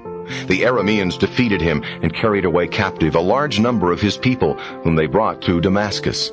He was also delivered into the power of the king of Israel, who defeated him with great slaughter. For Pekah, son of Remaliah, slew 120,000 of Judah in a single day, all of them valiant men, because they had abandoned the Lord, the God of their fathers. Zichri, an Ephraimite warrior, killed Maaseiah, the king's son, and Azrikam, the master of the palace, and also Elkanah, who was second to the king. The Israelites took away as captives 200,000 of their brethren's wives, sons, and daughters. They also took from them much plunder, which they brought to Samaria. In Samaria there was a prophet of the Lord by the name of Oded. He went out to meet the army returning to Samaria, and said to them, "It was because the Lord, the God of your fathers, was angry with Judah that he delivered them into your hands. You, however, have slaughtered them with a fury that has reached up to heaven. And now you are planning to make the children of Judah and Jerusalem your slaves and bondwomen. Are not you yourselves, therefore, guilty of a crime against the Lord your God? Now listen to me. Send back the captives you have carried off from among your brethren, for the burning anger of the Lord is upon you." At this, some of the Ephraimite leaders, Azariah, son of Johanan, Berechiah, son of Meshillemoth, Jehizkiah, son of Shallum, and Amasa, son of Hadlai, themselves stood up in opposition to those who had returned from the war. They said to them, "Do not bring the captives here, for what you propose will make us guilty before the Lord, and increase our sins and our guilt. Our guilt is already great, and there is a burning anger upon Israel." Therefore the soldiers left their captives and the plunder before the princes and the whole assembly. Then the men just named proceeded to help the captives. All of them who were naked they clothed from the booty. They clothed them, put sandals on their feet, gave them food and drink, anointed them, and all who were weak they set on asses. They brought them to Jericho, the city of palms, to their brethren. Then they returned to Samaria. At that time King Ahaz sent an appeal for help to the kings of Assyria. The Edomites had returned, attacked Judah, and carried off captives. The Philistines too had raided the cities of the foothills and the Negeb of Judah. They captured Beth-Shemesh, Aijalon, Gederoth, Soko and its dependencies, Timnah and its dependencies, and Gimzo and its dependencies, and occupied them. For the Lord had brought Judah low because of Ahaz, king of Israel, who let Judah go its own way and proved utterly faithless to the Lord. Tilgath-Pilneser, king of Assyria, did indeed come to him, but to oppress him rather than to help him. Though Ahaz plundered the Lord's house and the houses of the king and the princes to make payment to the king of Assyria, it availed him nothing. While he was already in distress, the same king Ahaz became even more unfaithful to the Lord. He sacrificed to the gods of Damascus, who had defeated him, saying, "Since it was the gods of the kings of Aram who helped them, I will sacrifice to them, that they may help me also." However, they only caused further disaster to him and to all Israel. Ahaz gathered up the utensils of God's house and broke them in pieces. He closed the doors of the Lord's house and had altars made for himself in every corner of Jerusalem. In every city throughout Judah he set up high places to offer sacrifices to other gods. Thus he angered the Lord, the God of his fathers. The rest of his deeds and his activities, first and last, can be found written in the book of the kings of Judah and Israel. Ahaz rested with his ancestors and was buried in Jerusalem, in the city, for they did not bring him to the tombs of the kings of Israel. His son, Hezekiah, succeeded him as king. 2 Chronicles 29. Hezekiah was 25 years old when he became king, and he reigned 29 years in Jerusalem. His mother was named Abiah, daughter of Zechariah. He pleased the Lord just as his forefather David had done. It was he who, in the first month of the first year of his reign, opened the doors of the Lord's house and repaired them. He summoned the priests and Levites, gathered them in the open space to the east, and said to them, "Listen to me, you Levites. Sanctify yourselves now, and sanctify the house of the Lord, the God of your fathers, and clean out the filth from the sanctuary. Our fathers acted faithlessly and did evil in the eyes of the Lord our God. They abandoned him, turned away their faces from the Lord's dwelling, and turned their backs on him. They also closed the doors of the vestibule, extinguished the lamps, and refused to burn incense and offer holocausts in the sanctuary to the honor of the God of Israel. Therefore the anger of the Lord has come upon Judah and Jerusalem. He has made them an object of terror, astonishment, and mockery, as you see with your own eyes. For our fathers, as you know, fell by the sword, and our sons, our daughters, and our wives have been taken captive because of this. Now I intend to make a covenant with the Lord, the God of Israel, that his burning anger may withdraw from us. My sons, be not negligent any longer, for it is you whom the Lord has chosen to stand before him, to minister to him, to be his ministers, and to offer incense. Then the Levites arose, Mahath, son of Amasai, and Joel, son of Azariah, descendants of the Kohathites. Of the sons of Merari, Kish, son of Abdi, and Azariah, son of Jehalel. Of the Gershonites, Joah, son of Zimmah, and Eden, son of Joah. Of the sons of Elizapham, Shimri, and Jeuel. Of the sons of Asaph, Zechariah, and Mattaniah. Of the sons of Heman, Jehuel, and Shimei. Of the sons of Jeduthun, Shemaiah, and Uzziel. They gathered their brethren together and sanctified themselves. Then they came, as the king had ordered, to cleanse the Lord's house in keeping with his words. The priests entered the interior of the Lord's house to cleanse it, and whatever they found in the Lord's temple that was unclean they brought out to the court of the Lord's house, where the Levites took it from them and carried it out to the Kidron valley. They began the work of consecration on the first day of the first month, and on the 8th day of the month they arrived at the vestibule of the Lord. They consecrated the Lord's house during 8 days, and on the 16th day of the first month they had finished. Then they went inside to King Hezekiah and said, "We have cleansed the entire house of the Lord, the altar of holocausts with all its utensils, and the table for the showbread with all its utensils. All the articles which King Ahaz during his reign had thrown away because of his apostasy we have restored and consecrated, and they are now before the Lord's altar." Then King Hezekiah hastened to convoke the princes of the city and went up to the Lord's house.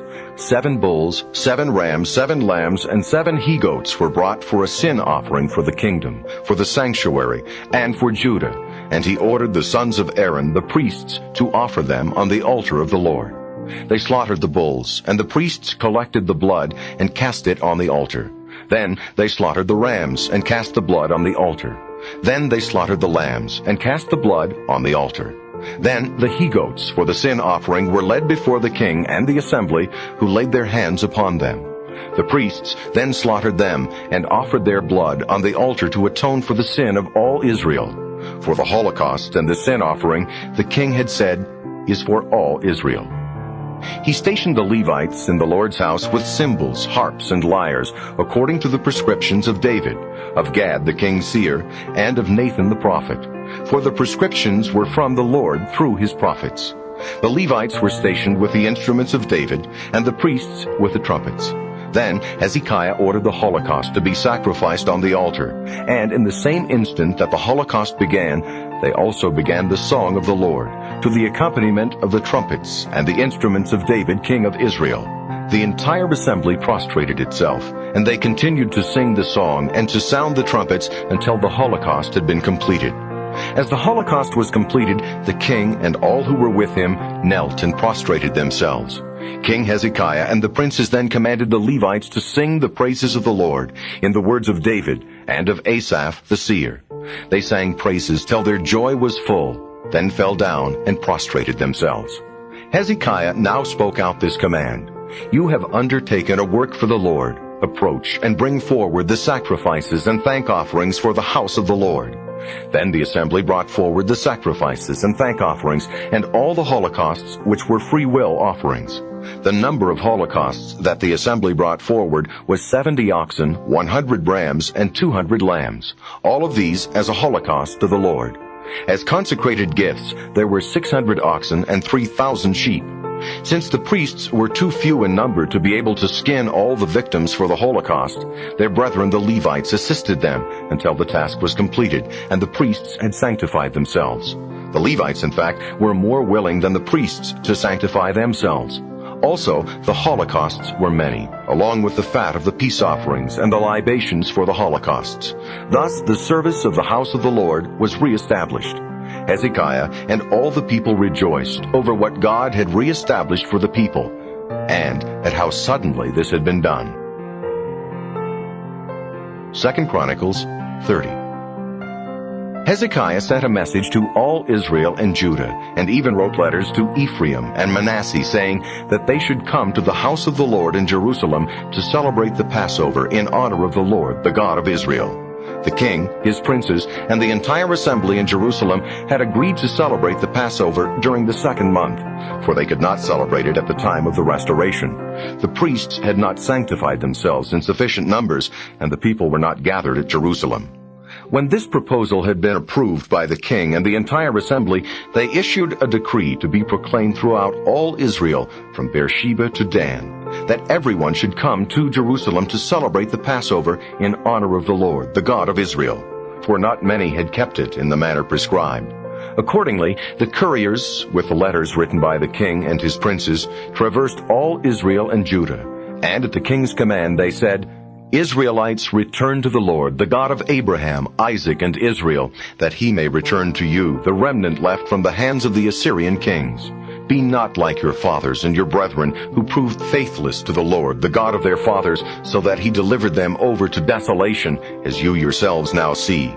Be not obstinate, as your fathers were. Extend your hands to the Lord, and come to his sanctuary that he has consecrated forever, and serve the Lord your God, that he may turn away his burning anger from you. For when you return to the Lord, your brethren and your children will find mercy with their captors and return to this land.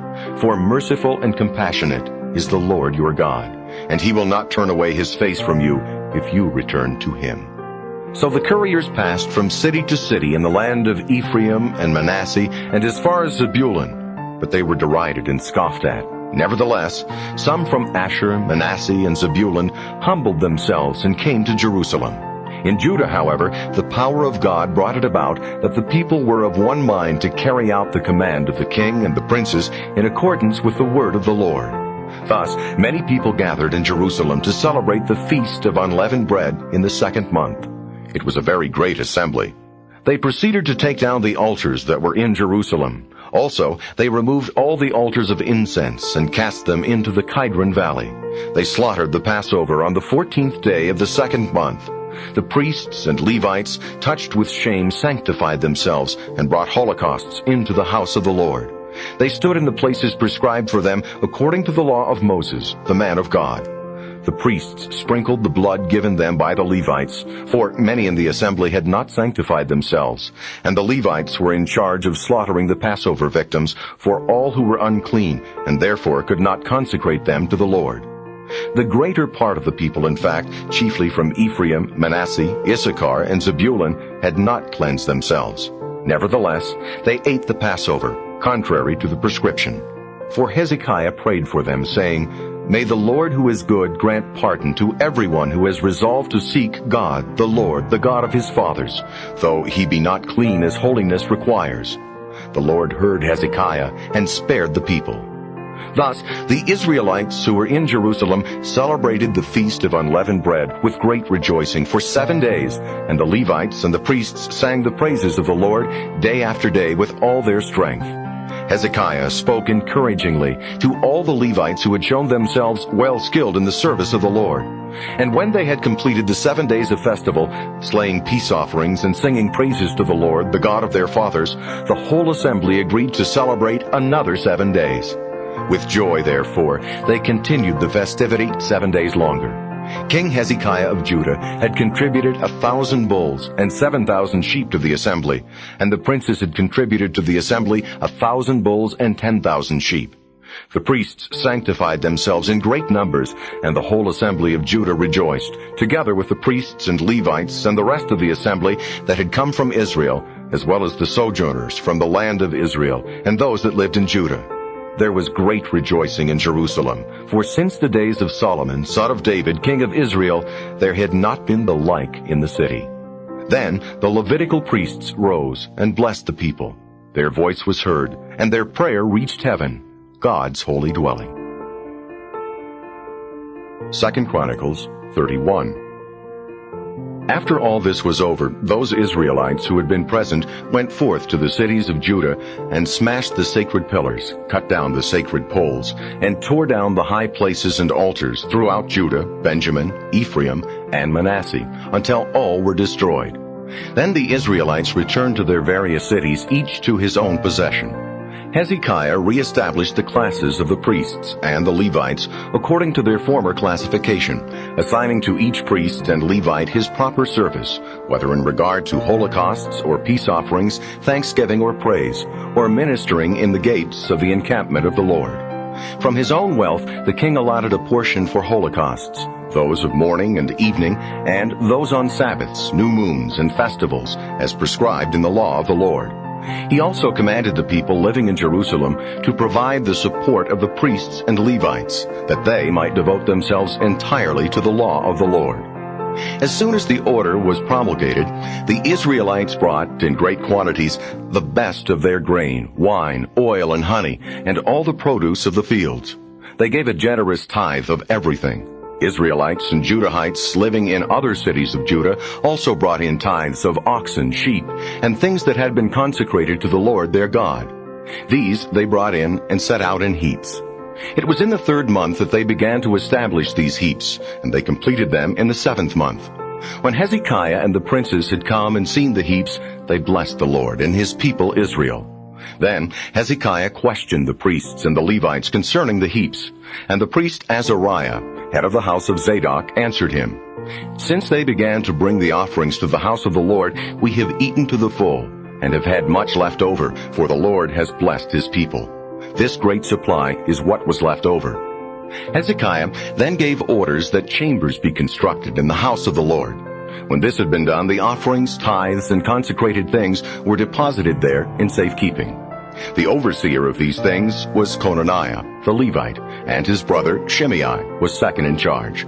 Jehiel, Azaziah, Nahath, Asahel, Jerimoth, Jozabad, Eliel, Ismachiah, Mahath, and Benaiah were supervisors subject to Conaniah and his brother Shimei by appointment of King Hezekiah and of Azariah, the prefect of the house of God.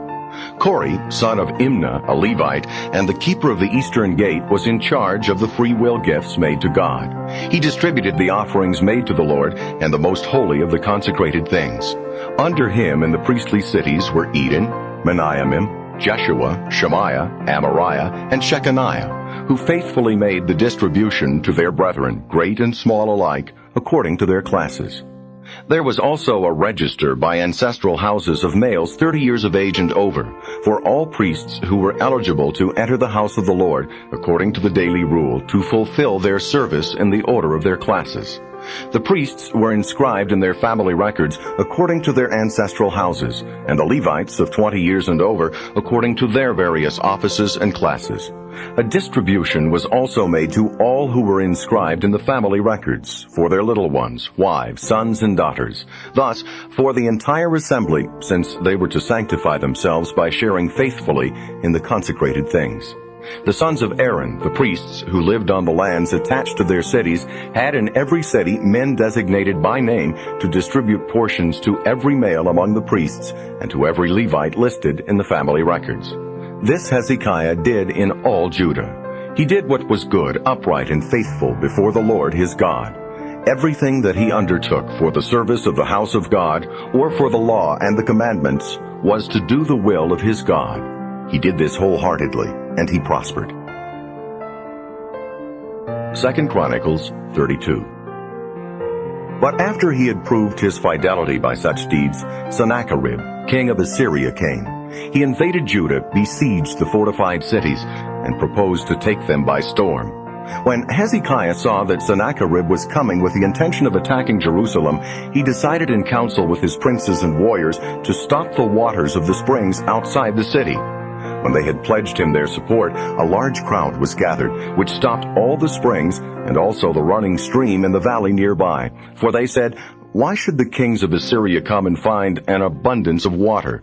He then looked to his defenses. He rebuilt the wall where it was broken down, raised towers upon it, and built another wall outside. He strengthened the millow of the city of David, and had a great number of spears and shields prepared. Then he appointed army commanders over the people. He gathered them together in his presence in the open space at the gate of the city and encouraged them with these words, "Be brave and steadfast. Do not be afraid or dismayed because of the king of Assyria and all the throng that is coming with him, for there is more with us than with him. For he has only an arm of flesh, but we have the Lord our God to help us and to fight our battles." And the people took confidence from the words of King Hezekiah of Judah. After this, while Sennacherib, king of Assyria, himself remained at Lachish with all his forces, he sent his officials to Jerusalem with this message for King Hezekiah of Judah and all the Judahites who were in Jerusalem. King Sennacherib of Assyria has this to say, "On what are you relying while you remain under siege in Jerusalem? Has not Hezekiah deceived you, delivering you over to a death of famine and thirst, by his claim that the Lord our God will save us from the grasp of the king of Assyria? Has not this same Hezekiah removed his high places and altars, and commanded Judah and Jerusalem, 'You shall prostrate yourselves before one altar only, and on it alone you shall offer incense'? Do you not know what my fathers and I have done to all the peoples of other lands? Were the gods of the nations in those lands able to save their lands from my hand? Who among all the gods of those nations, which my fathers put under the ban, was able to save his people from my hand? Will your God then be able to save you from my hand? Let not Hezekiah mislead you further and deceive you in any such way. Do not believe him, since no other god of any other nation or kingdom has been able to save his people from my hand or the hands of my fathers. How much less shall your God save you from my hand?" His officials said still more against the Lord God and against his servant Hezekiah.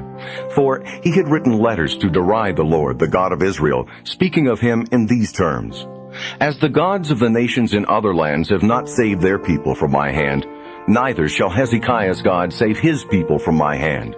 In a loud voice they shouted in the Judean language to the people of Jerusalem who were on the wall to frighten and terrify them, so that they might capture their city.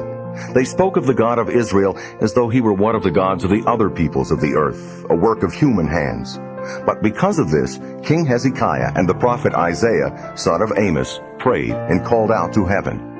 Then the Lord sent an angel who destroyed every valiant warrior, leader, and commander in the camp of the Assyrian king, so that he had to return shamefaced to his own country. And when he entered the temple of his God, some of his own offspring struck him down there with the sword. Thus the Lord saved Hezekiah and the inhabitants of Jerusalem from the hand of Sennacherib, king of Assyria, as from every other power. He gave them rest on every side. Many brought gifts for the Lord to Jerusalem and costly objects for King Hezekiah of Judah, who thereafter was exalted in the eyes of all the nations. In those days Hezekiah became mortally ill. He prayed to the Lord, who answered him by giving him a sign. Hezekiah, however, did not then discharge his debt of gratitude, for he had become proud. Therefore anger descended upon him and upon Judah and Jerusalem. But then Hezekiah humbled himself for his pride, both he and the inhabitants of Jerusalem. And therefore the Lord did not vent his anger on them during the time of Hezekiah. Hezekiah possessed very great wealth and glory. He had treasuries made for his silver, gold, precious stones, spices, jewels, and other precious things of all kinds. Also storehouses for the harvest of grain, for wine and oil, and barns for the various kinds of cattle and for the flocks. He built cities for himself, and he acquired sheep and oxen in great numbers, for God gave him very great riches. This same Hezekiah stopped the upper outflow of water from Gihon, and led it underground westward to the city of David. Hezekiah prospered in all his undertakings. Nevertheless, in respect of the ambassadors, princes, sent to him from Babylon to investigate the sign that had occurred in the land, God forsook him to test him, that he might know all that was in his heart.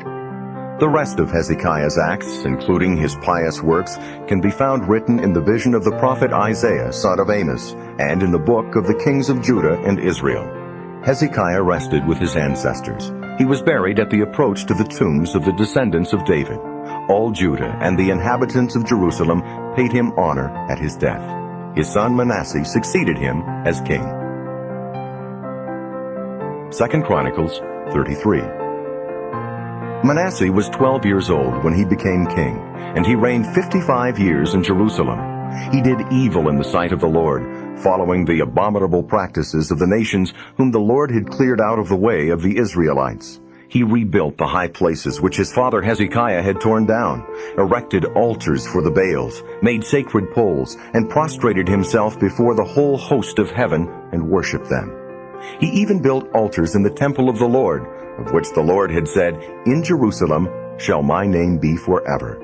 He built altars to the whole host of heaven in the two courts of the Lord's house. It was he, too, who immolated his sons by fire in the valley of Ben Hinnom. He practiced augury, divination, and magic, and appointed necromancers and diviners of spirits, so that he provoked the Lord with the great evil that he did in his sight.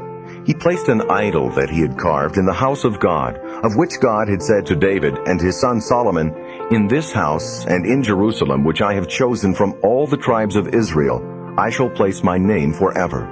I will not again allow Israel's feet to leave the land which I assigned to your fathers, provided they are careful to observe all that I commanded them, keeping the whole law and the statutes and the ordinances given by Moses." Manasseh misled Judah and the inhabitants of Jerusalem into doing even greater evil than the nations which the Lord had destroyed at the coming of the Israelites. The Lord spoke to Manasseh and his people, but they paid no attention. Therefore, the Lord brought against them the army commanders of the Assyrian king. They took Manasseh with hooks, shackled him with chains, and transported him to Babylon. In this distress, he began to appease the Lord his God. He humbled himself abjectly before the God of his fathers and prayed to him. The Lord let himself be won over. He heard his prayer and restored him to his kingdom in Jerusalem. Then Manasseh understood that the Lord is indeed God. Afterward, he built an outer wall for the city of David to the west of Gihon in the valley, extending to the fish gate and encircling Ophel. He built it very high. He stationed army officers in all the fortified cities of Judah. He removed the foreign gods and the idol from the Lord's house and all the altars he had built on the mount of the Lord's house and in Jerusalem, and he cast them outside the city. He restored the altar of the Lord and sacrificed on it peace offerings and thank offerings and commanded Judah to serve the Lord, the God of Israel. Though the people continued to sacrifice on the high places, they now did so to the Lord, their God. The rest of the acts of Manasseh, his prayer to his God, and the words of the seers who spoke to him in the name of the Lord, the God of Israel, can be found written in the Chronicles of the kings of Israel. His prayer and how his supplication was heard, all his sins and his infidelity, the sites where he built high places and erected sacred poles and carved images before he humbled himself, all can be found written down in the history of his seers. Manasseh rested with his ancestors and was buried in his own palace. His son Amon succeeded him as king. Amon was 22 years old when he became king, and he reigned 2 years in Jerusalem. He did evil in the sight of the Lord, just as his father Manasseh had done. Amon offered sacrifice to all the idols which his father Manasseh had made, and worshipped them. Moreover, he did not humble himself before the Lord, as his father Manasseh had done. On the contrary, Amon only increased his guilt. His servants conspired against him and put him to death in his own house. But the people of the land slew all those who had conspired against King Amon. And then they, the people of the land, made his son Josiah king in his stead. 2 Chronicles 34. Josiah was 8 years old when he became king, and he reigned 31 years in Jerusalem. He pleased the Lord, following the path of his ancestor David. In the 8th year of his reign, while he was still a youth, he began to seek after the God of his forefather David. And in his 12th year, he began to purge Judah and Jerusalem of the high places, the sacred poles, and the carved and molten images. In his presence, the altars of the Baals were destroyed. The incense stands erected above them were torn down. The sacred poles and the carved and molten images were shattered and beaten into dust, which was strewn over the tombs of those who had sacrificed to them. And the bones of the priests he burned upon their altars. Thus he purged Judah and Jerusalem. He did likewise in the cities of Manasseh, Ephraim, Simeon, and in the ruined villages of the surrounding country as far as Naphtali. He destroyed the altars, broke up the sacred poles and carved images, and beat them into dust, and tore down the incense stands throughout the land of Israel. Then he returned to Jerusalem. In the 18th year of his reign, in order to cleanse the temple as well as the land, he sent Shaphan, son of Azaliah, Maaseiah the ruler of the city, and Joah, son of Joahaz the chamberlain, to restore the house of the Lord his God. They came to Hilkiah the high priest, and turned over the money brought to the house of God, which the Levites, the guardians of the threshold, had collected from Manasseh, Ephraim, and all the remnant of Israel, as well as from all of Judah, Benjamin, and the inhabitants of Jerusalem. They turned it over to the master workmen in the house of the Lord, and these in turn used it to pay the workmen in the Lord's house who were restoring and repairing the temple. They also gave it to the carpenters and the masons to buy hewn stone and timber for the tie beams and rafters of the buildings which the kings of Judah had allowed to fall into ruin. The men worked faithfully at their task. Their overseers were Jahath and Obadiah, Levites in the line of Merari, and Zechariah and Meshullam of the Kohathites who directed them. All those Levites who were skillful with musical instruments were in charge of the men who carried the burdens, and they directed all the workers in every kind of labor. Some of the other Levites were scribes, officials, and gatekeepers. When they brought out the money that had been deposited in the house of the Lord, Hilkiah the priest found the book of the law of the Lord given through Moses. He reported this to Shaphan the scribe, saying, "I have found the book of the law in the house of the Lord."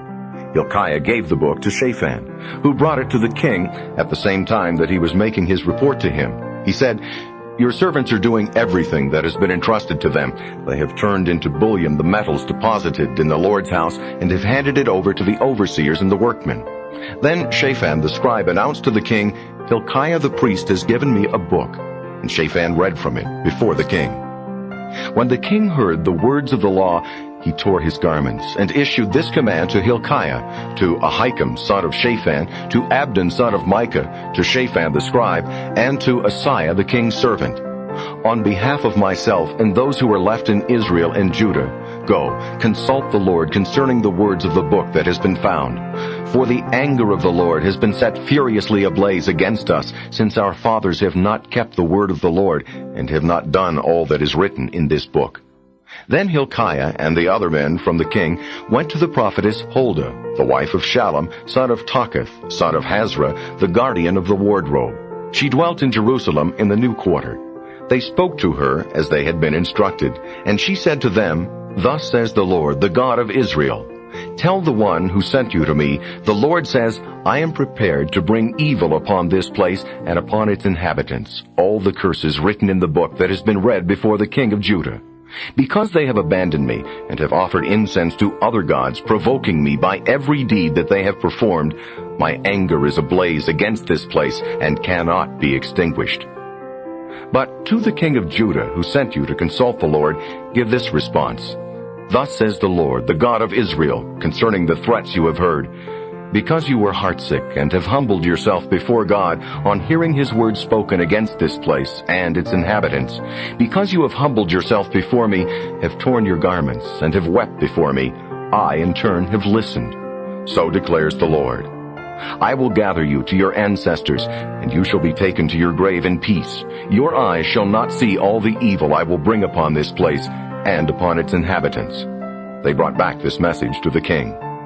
The king now convened all the elders of Judah and Jerusalem. He went up to the house of the Lord with all the men of Judah and the inhabitants of Jerusalem, the priests, the Levites, and all the people, great and small. And he had read aloud to them the entire text of the book of the covenant that had been found in the house of the Lord. Standing at his post, the king made a covenant before the Lord to follow the Lord, and to keep his commandments, decrees, and statutes with his whole heart and soul, thus observing the terms of the covenant written in this book. He thereby committed all who were of Jerusalem and Benjamin, and the inhabitants of Jerusalem conformed themselves to the covenant of God, the God of their fathers. Josiah removed every abominable thing from all the territory belonging to the Israelites, and he obliged all who were in Israel to serve the Lord, their God. During his lifetime, they did not desert the Lord, the God of their fathers. 2 Chronicles 35. Josiah celebrated in Jerusalem a Passover to honor the Lord. The Passover sacrifice was slaughtered on the 14th day of the first month. He reappointed the priests to their duties and encouraged them in the service of the Lord's house. He said to the Levites who were to instruct all Israel and who were consecrated to the Lord, "Put the holy ark in the house built by Solomon, son of David, king of Israel. It shall no longer be a burden on your shoulders. Serve now the Lord your God and his people Israel. Prepare yourselves in your ancestral houses and your classes according to the prescriptions of King David of Israel and his son Solomon. Stand in the sanctuary according to the divisions of the ancestral houses of your brethren, the common people, so that the distribution of the Levites and the families may be the same. Slay the Passover sacrifice, sanctify yourselves, and be at the disposition of your brethren, that all may be carried out according to the word of the Lord given through Moses." Josiah contributed to the common people a flock of lambs and kids, 30,000 in number, each to serve as a Passover victim for any who were present, and also 3,000 oxen. These were from the king's property.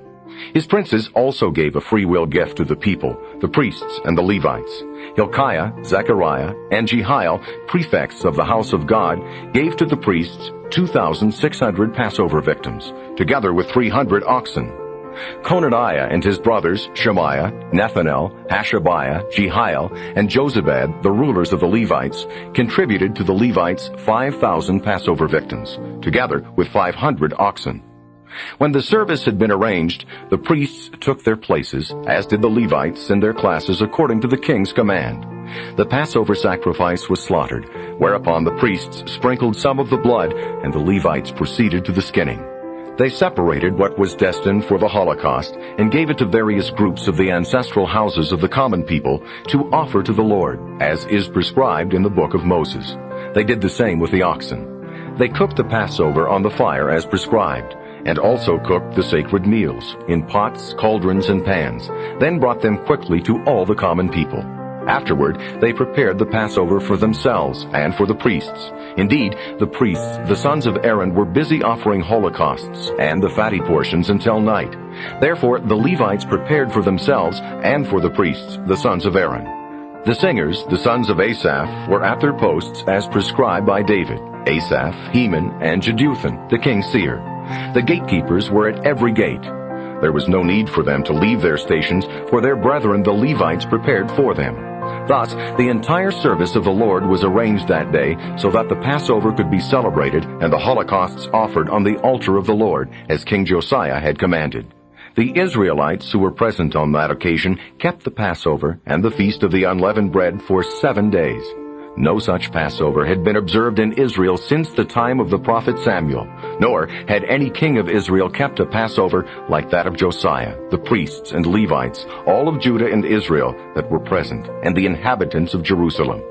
It was in the 18th year of Josiah's reign that this Passover was observed. After Josiah had done all this to restore the temple, Necho, king of Egypt, came up to fight at Carchemish on the Euphrates, and Josiah went out to intercept him. Necho sent messengers to him, saying, "What quarrel is between us, king of Judah? I have not come against you this day, for my war is with another kingdom, and God has told me to hasten. Do not interfere with God who is with me, as otherwise he will destroy you." But Josiah would not withdraw from him, for he had sought a pretext for fighting with him. Therefore he would not listen to the words of Necho that came from the mouth of God, but went out to fight in the plain of Megiddo. Then the archers shot King Josiah, who said to his servants, "Take me away, for I am seriously wounded." His servants removed him from his own chariot, placed him in another he had in reserve, and brought him to Jerusalem, where he died. He was buried in the tombs of his ancestors, and all Judah and Jerusalem mourned him. Jeremiah also composed a lamentation over Josiah, which is recited to this day by all the male and female singers in their lamentations over Josiah. These have been made obligatory for Israel and can be found written in the Lamentations. The rest of the chronicle of Josiah, his pious deeds in regard to what is written in the law of the Lord, and his acts, first and last, can be found written in the book of the kings of Israel and Judah. 2 Chronicles 36.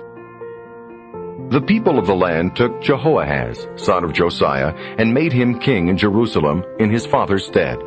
Jehoahaz was 23 years old when he became king, and he reigned 3 months in Jerusalem.